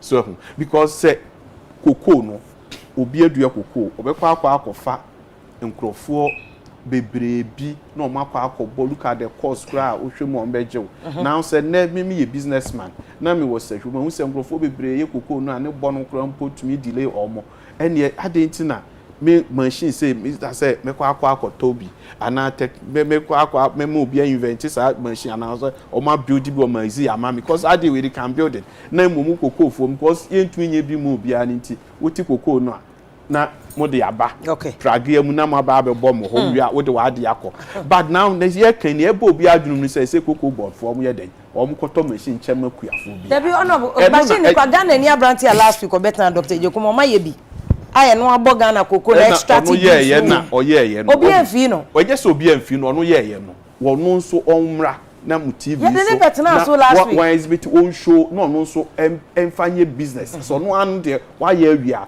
pe businessman bi na sell your idea need to say also to set a machine na we cocoa no mo de etwi banchi de edi twi banchi de edi eye aburo yi say bi mo ye corn mill machine abanchi check corn mill machine ema ayifo Mateo point is one say what a private business people bam this say bibia na ye say enkoto go see no aya na ye cheap way of finding solution or getting money no ntino go any me yan say cocoa board for better the any or better 1,000 pieces amount overnight na ma ye but obi so be started baby ye mo eti he say when we started our publication no say the binim amom use but ye nya ye tie marketing for team eno om ko no om move from school to school edru baby no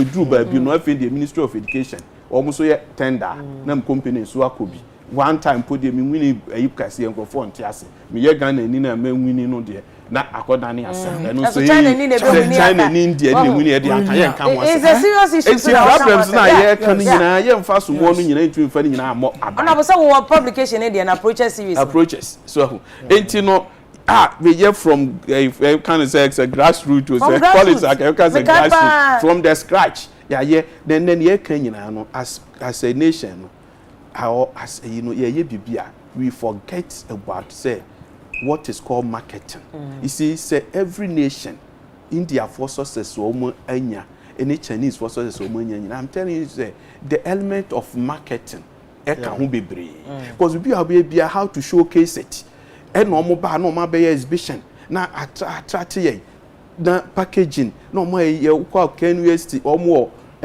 creative art department omo tumi ye ayi nyina ho enti why are the business people mama bodo why are the business people not investing in some of these things you see so because the MBO mo papa here insuo look at insuo fefe okay and how many people no be kwa import insuo aba but so omo anhwe amamu bia aka bia by this time because can be insuo we market na import from bridge enti no ye nyina no so no be de kakra aban part no de one thing I mess aban say consciously no oba baby to say energy sector and they wo hwe ye ayi grid co for lines here omo ye nyina na contract be na the Chinese for ne ayi foreigners because omo ne be ka so omo capacity and say omo knowledge no eno no say consciously be ye local electrical contractors na omo no so technology transfer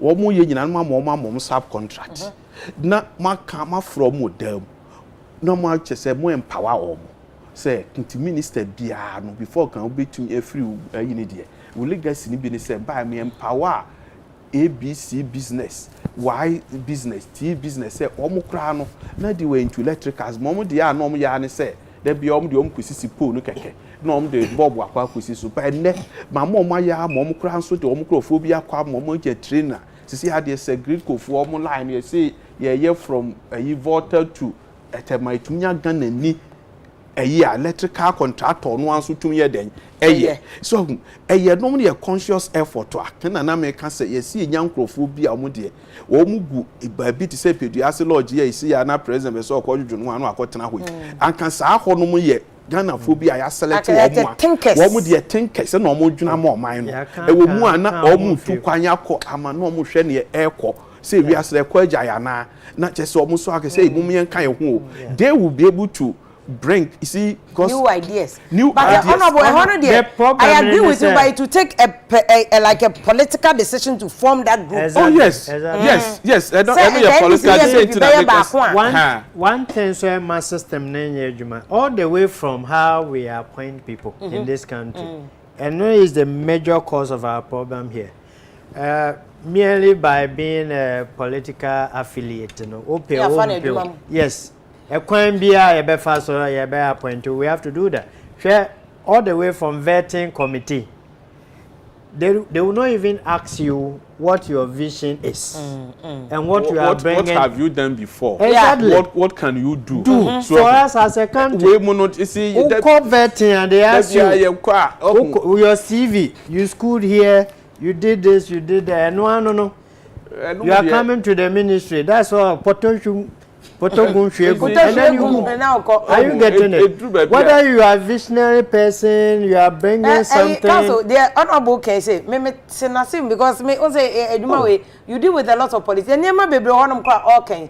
Or we are me sure so be no be problem cry.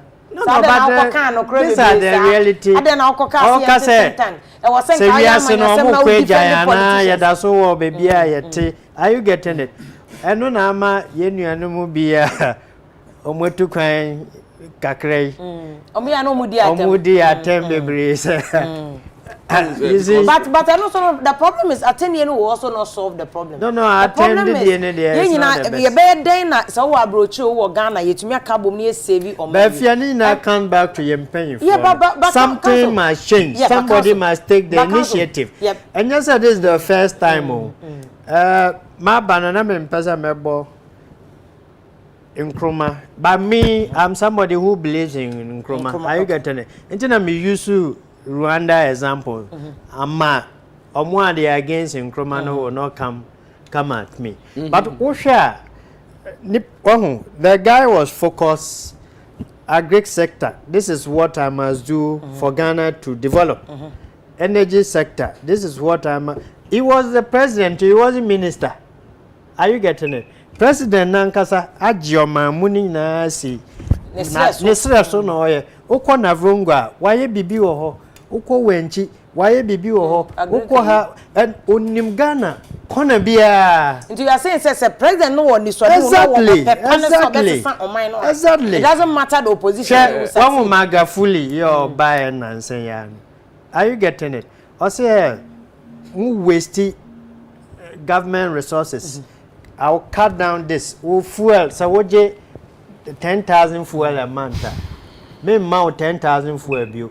Me mount 1,000 Ghana cedis. I mean, there should be policy direction. Are you getting it? And who say Ghana? No, we have to see that one. But do you see? And that's what I'm saying. Sir, Nanado inherited a system. But he could have changed it. He could have moved away from it. No, maybe the cabinet ministers almost also pushing. Debbie. Lawyer, may say someone. Lawyer, what can say? It took Nkrumah alone. It took Nkrumah alone to transform Ghana. We don't even know the members of our cabinet. The second term, Wabe. The second term, yes. Maybe on call with that vision direction because leadership and say fishermen and say bibi betimi asesan honum especially galamsey yo moyo apomu because we don't know say dynamite or china kra no dynamite egupom na fe akum epon unum say o dead sea wo ho nambi entumi ntinam nti where do we go from here if you say that aba no woji fi Cote d'Ivoire na woji Bahama amane yes if you Cote d'Ivoire na wajiba acho onyabuche America no kwa sam chiro empese onyabuche na America no kwa chiro de amane waji fi Cote d'Ivoire na wajiba Ghana bottom wo ho ye no mesi afunu ko na wokoko ho na wajiba bottom wokoko ho Cote d'Ivoire na wajiba na benti na eba no wontum mba ha ni sense wontum mba he ne Cote d'Ivoire wo open wo agba ho ban pono wa abo ho ban ma trollers no nkom hwe efia Ghana ye po Cote d'Ivoire America yanka e ko sensandra Ghana fo go more than 80% no go e ko sensa Cote d'Ivoire na Gambia no nyi Senegal makoto Ghana fo ni na Ghana fa na yaka ye puduma na kase fishermen na Afia ko ebe yaka ye puduma Nigeria na dia Ghana fo waka ye puduma kase wo pa hwe eponu wani mizie wa eponu wani mizie de nkrofo fo na nkranfo unu eponu wani mizie papa nkranfo ehu ya na ma brodo na so upie wi abrebe 3 o'clock adibo fa ne ado o control on kala nke beke de stia okay we ya na ma brebe why na anya neat why na rough abenta no chere adno idua no ojim orukọ na o control no bi janka na o man direction nti upie 2 o'clock bia na pa be de 7 and 8 na wa ba nkanfo wo je ni mizibe do o de wa bi be watena do ebotu ma atena do na control dade bi na etu na eja akọ emuja na mesen na eban wo ji fi abija na waje ba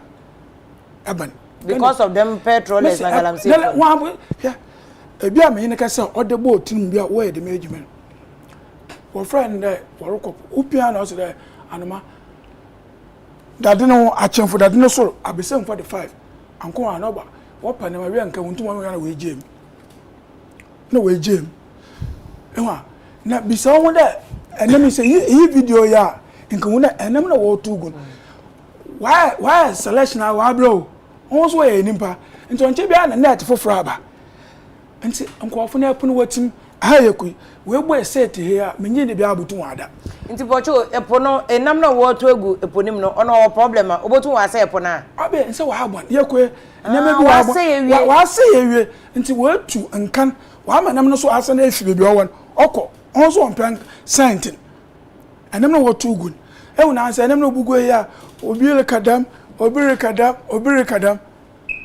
wala bute research was there enam no wa na wa abre na nkano enam na abo enam do bugu dada China fun so na so pem pusana wo abese me aduadwendo ba asa so bobu chuwa ni bia na me wo fifo nkotokuma China fun wo fa pusana ni aka ho enja enam wo pen I see enam wo pek anti wo kono we nya pusana na wo ehwe wa ba ensa wo na wo chunya na wa ba insuba ba no madre na enam wo fa na amoni mese me peda lawyer oye de medjuma no papa no ko man ma so be ke enyo na bu na ye be me peda de medjuma no pa na momo evidence me peda momo evidence ni bi ji wa na me no wode kwan cha na me ka chiro no cha na fo wa na me wode kwan wa tameya wa jibiba boboton wa ha wa jibiba mu kro me na fo no wa ba wo de enyim beton ana wa wo tugu na wonyi binim so aya nhihye ba ete de honorable kade wonyi Chinese vessel wo ho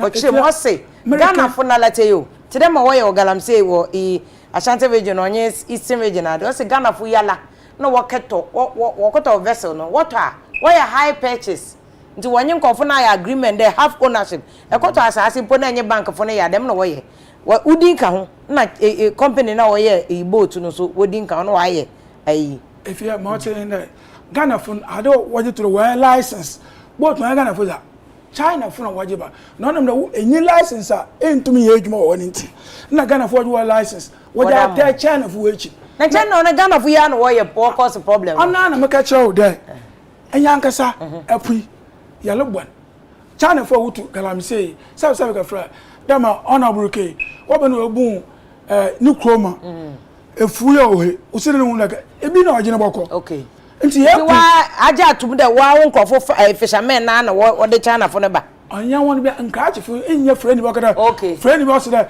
do friend ti da mo osida or license okay da bi achifu no waje license nka achifu no waje license waje China fo wonu wa de medjuma if ya asem ya kan wa pede ye 3 na wo hosian iso asem de ne ebu nda me ya kan ha be mu bi je ka na hwe apun no cry is serious apun wa bo apun na sisi Ghana ebe nam na ye o Ghana misi ni na mbia hwe ye ni na mbia na erefa so we ni ba ne pa ko fe enyum pa ko fe erefa we erefa tapa me ka mense ne me se ne me ina wo fi tapa woji skampo woji bra hena iwe obeji ewefo no ko obeji ewefo no ewefo ni punu bio si ewefo enyi wo bio ewefo bia ni wo bio nti ewefo asam eba so asam ri na red fish na de so ewefo de em say san ya che yes ewefo de san ya che ofi wo 87 ofi wo 87 jo ko ne ewefo dabi nye 87 ami e friend me ka ewefo win ba na me hu ewefo no ewefo ni ho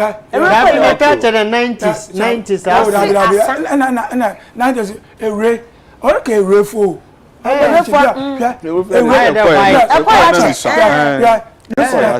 ọkọ 1987 yanyi tapafo ye adwuma o nti ọkọ cry bi nyi wiase ọkọ cry inwe wura odemu nkoko na ewura wo panikasa wa ne mama wacho tapafo waji skaba waji nkante na kasi kasa akasi atrekwete na oji load ko asantifo oji ko ewura na onya agwe ewura ji adwuma bebe ya nti onomodema run stamp 87 Perkins and Nosby na chi ehun dey efrodi man this my way red fish bisada red fish npo or what papa red fish npo no nti sisi amanu ma wokopo a sisi abanam na moche Afia aya me da pa apo ko wonyanam mesi aforefo ebra wore bra no onyizi na afofo ewunya kamafo yimu bi ne cap sam no wa achal yimu sam na ministry mese wa ye ministry amamo ya force ade yenye awakum si bakasa boy ye program ona po no friend onye bakasa but wa start ye kasa program ase because ye pere ye busan dem galam si assembly it is man mama mo short answer yem ban China vessels yem ban trolling single trolling no yem ban dem asase eponase fish na yenya abade ne yetum ye save epono from galanse fu ya wa abapo no mu Afia ayan ya bredi anhwa awon wor baba no obu da yem payinfo moji jan no ayan ya anhwe ne ye yem payinfo moji jan no ayan ya anhwe ne ye ya say you two verses there was want to put 1 month 2 months say abani na ba ya adwen na sa wakere wanji wa mu fu 1 year meme bia verse bia ansepunum na punum onyezi bia pu different kakra babam if you mountain there awewe do anam so wada hwe anam bi baba no mampocho wo ban fishing day be the 6 months organ ha e be supporter if yenye ha wakum sikasa no sisi a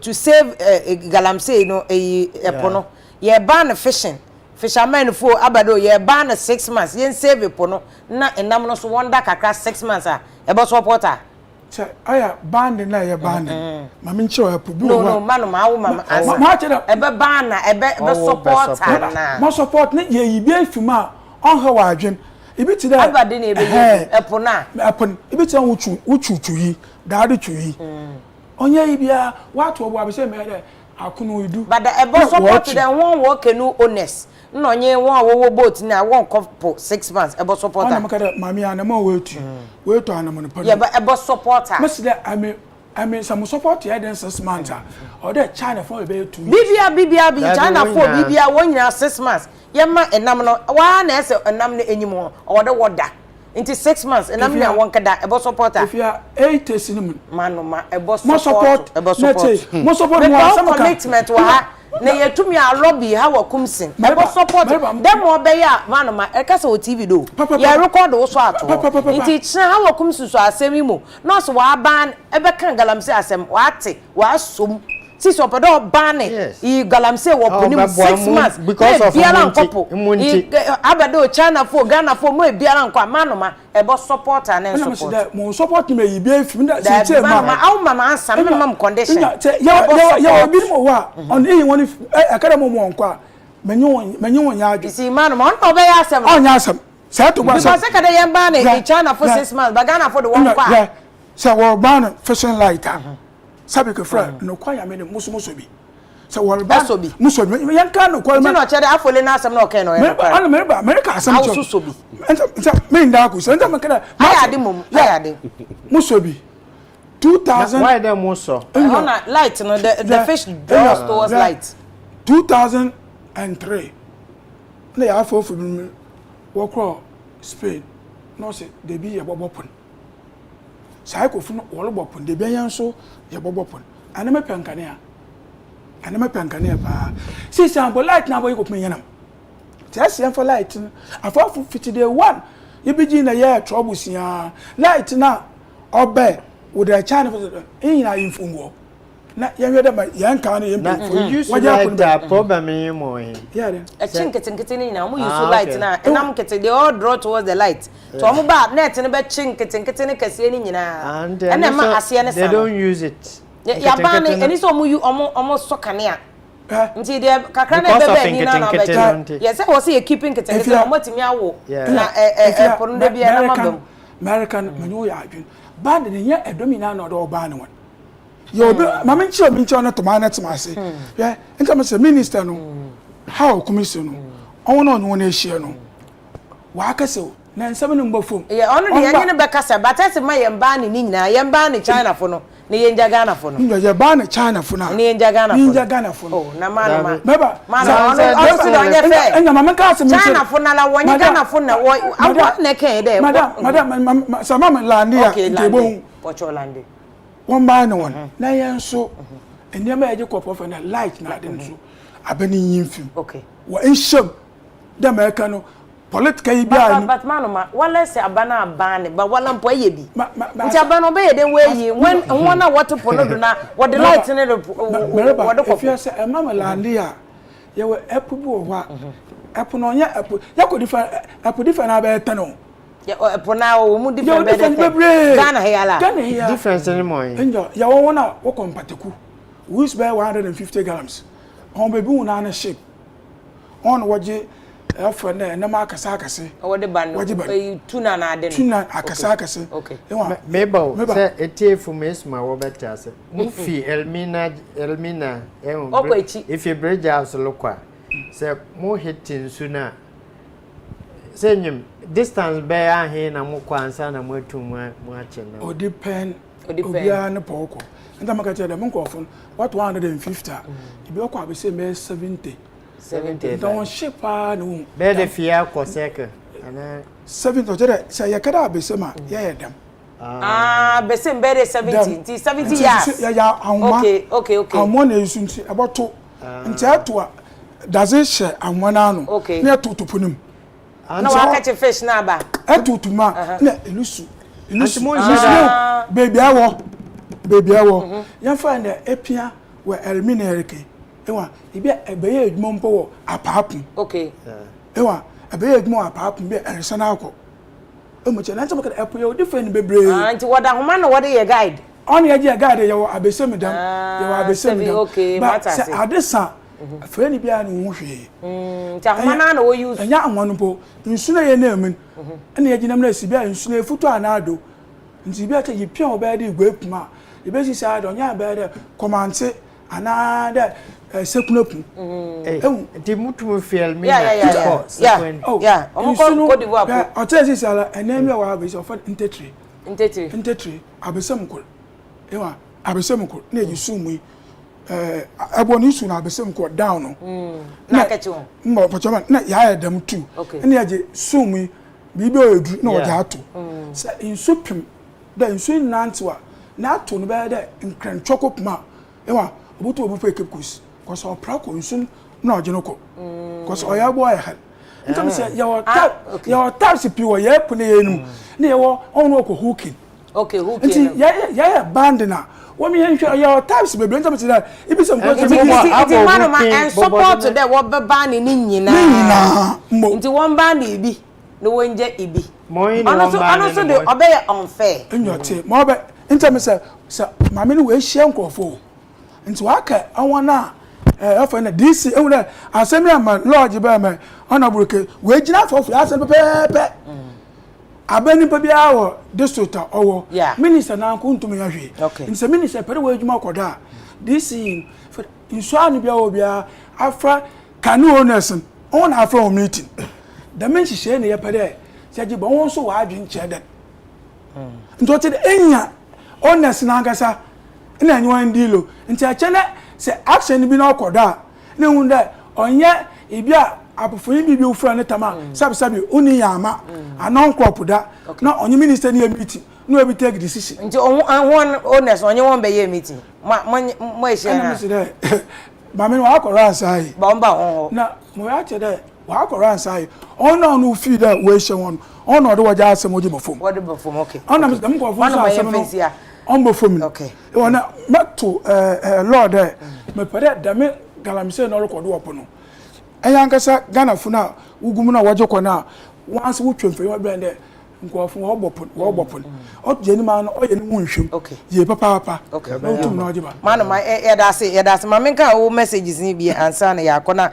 seven ya wa mo no say there's no major energy distribution company apart from ECG no water distribution company apart from Ghana Water inti ade ne ye kan ne aka ne ye no honorable my example bi ewo ehonum Charles Frost no say if ya manoma is making his point but he's not consistent yemba ne e bi ne enje bi what is he saying Solomon Kwabna Ifa no say it's not fair to ban only Chinese Ghanaian vessels na yeja no moko so o maloka Spain so mo fish party hona Solomon Ifa edifi odiba Patricia Plant no say if ya as a man on representative farmers next time nya man na also ba kwaku kaunda no say if we can't ban fishing for 6 months we must do a lot of education sani yes ye ban ya ban yes sorry ya na ye ban Mazi Kalo here Mazi Edasi Bebre and Prince Al Wahid and I say there is no Chinese vessel of him and I can't watch him honorable Afole Crab can watch him Chinese vessel be anyhow a Ghana for no and a Kuta lines it say galamsey now as I say so galamsey in China for no or vessel no we head more by a Ghana for the Kuta lines stop near more no more my 18 America say Ghana be ya Ghana for you Odumfukum for any Ghana for ya or Dumfukumfu any Ghana for na you Baron DC no say the system is not working if ya whites think that 20 years ahead above no so doing 20 years ahead Ghana for the miatie ya boy ma assembly na waka no Baron DC assembly na waka no menu mienu Ghana for no ye beto ade wo tete kwahye na de ebedi nko a mi wo pese Ghana dani ti say Dubai dani ti say New York dani ti say London ye ndo ade o ka kwan wo uko yeso uko yi ti say the original minister ya beto abeti awo o stop galamsey say de nyina no de galamsey nye ma abanye so ko stop ya to ma say the galamsey areas ni afi o mututi a MPP wo de ma ban ya kan wasem how akum sinya so all the fishing areas o muntu MPP NDC ban NDC be at the same thing emre bi 37 na ya chinkofo na car no ma cars nya accident pa na soldier for no mo de o mo ko 37 cemetery se mo hwe enipa mo kunkum nipa na am say o mo de politics na ma president ma ko cars on de oba on chi o mo to ma NDC ba NDC ya say ye nyam na in fact under president ma no mo ye road safety management bill okay towing you know honorable any ento mama hama na mahama bede nti say Ghana for no mo ye nyam den even galamsey kosi koda galamsey asemi na no forum mi omo ye bipartisan forum NDC for na MPP for nya ko share say ye hwe nye money ntu galamsey as NDC for say na inusef say ni no wana suma so ko represent NDC there na mo pe you don't know what you want you are as confused as your leaders so what's Ghana for penny for nya ye Ghana we are as confused as our leaders ya me ye sichira aferi nti ya de besia okada say ni ya de ene adwuma ni nti ya me nya okada me wo okada kum more people in Ghana than any a vehicle okada kum nkofo senkofo manan bubu nkofo so ya de okada air politics ti ya bebre Ghana ya bebre o ya bebre on say man man kasa kan okre na I like man man for his honesty because like fish ye nya ye ko ya de lies ya de kopo me wa ye nyina ya tena hanu maka so anya is against the law ya pass law by ye de kopo ye bebre ebeche se Ghana pa ye beyeye messages nkwaye government what can cry ebe ya sabusia for ya fa se da mamu nyina se mo join ya no pay me the critical issues e de bre mo no pay any honorables ne lawyers akese any penifo any o mkase nyina se o ma boy na ya bo enkomo no lawyer Kwam Kwesi open case oh approaches the ebe boni din but ye mfa asida kese ma lawyer Kwame Kwesi wabua Ghana o wabua ya man no pay ye dey enkomo na ba perspective pa so na honorable Alfred Obimboatin mrashebedwani wo bibie ni anwa so bekwai kane no ye boss mrashebedwani no so na approaches we see overches on how say no your boss MD it's not boss I'm say boss mrashebedwani you so akwanye na ye mfanda na se se me matre watch that there yeah matre there Secondary school ne books no. No, we use we Abua Ghana for bebre. Oh yes, approaches. Mo use and approaches. Ghana so da say why. Aye. Ono ne akiola mo ne na se. Aye, akiola ne ade no mo ya ade pa. Mo bo ankrofo ma mo manya good education be boy. John Kwesi, eta fe ne manoma. O di John Kwesi ko kepo so bi enim no. Me di na we be wie. No Kwesi na ka fa no ever. Me de ne John Kwame Kwesi. No no John Kwesi. Me de ne original. Na what de ne fake. na munyina ase ya the effect of China. Any China for businesses galamsey asase so galamsey apum for the first time you say galamsey koso ewo apum ya hwese de lawyer Abi and David lawyer be chie mu say say cocoa ye wo major issue ho yenye say ye bet say ye first Malaysia but ye tade Malaysia Singapore no ne Rwanda ye example masa enye better if you want freedom na ye de kasa Ghana ho ye de Facebook social media any ade de kasa na we cannot do the Malaysia and Singapore thing cause no freedom no absolute sa aha ne ye per freedom no enso ye san per say ye nya Malaysia ene Singapore de no ebi ye ntumi eni lawyer beto ase next week nti Nyankopon ye adom a ye wia time kwa me ye wia be 47 minutes nti ye wia nka se pon 11 nti asera kese nkoma this chocolate drink and special ice mineral water madam ene rombo me de critical issues e de brem asera kese nkoma production team ni nyina se omo esori ahomache kosi anajo no omo ye adwuma ne se omo ye adwuma kwa kosi anajo bra na mama ground e beba ne ti Nyankopon hwe nyina so no mo ahode no mo nyansa se asem bia obeti bia wo NDC ni MPP fu soja kra think outside that for the benefit of Ghana and Nedachi. If I'm a Vim lady, if you're Pokua, Nyankopon Yardman next week, you be shabby. Yada Masia Mamunya Munisha.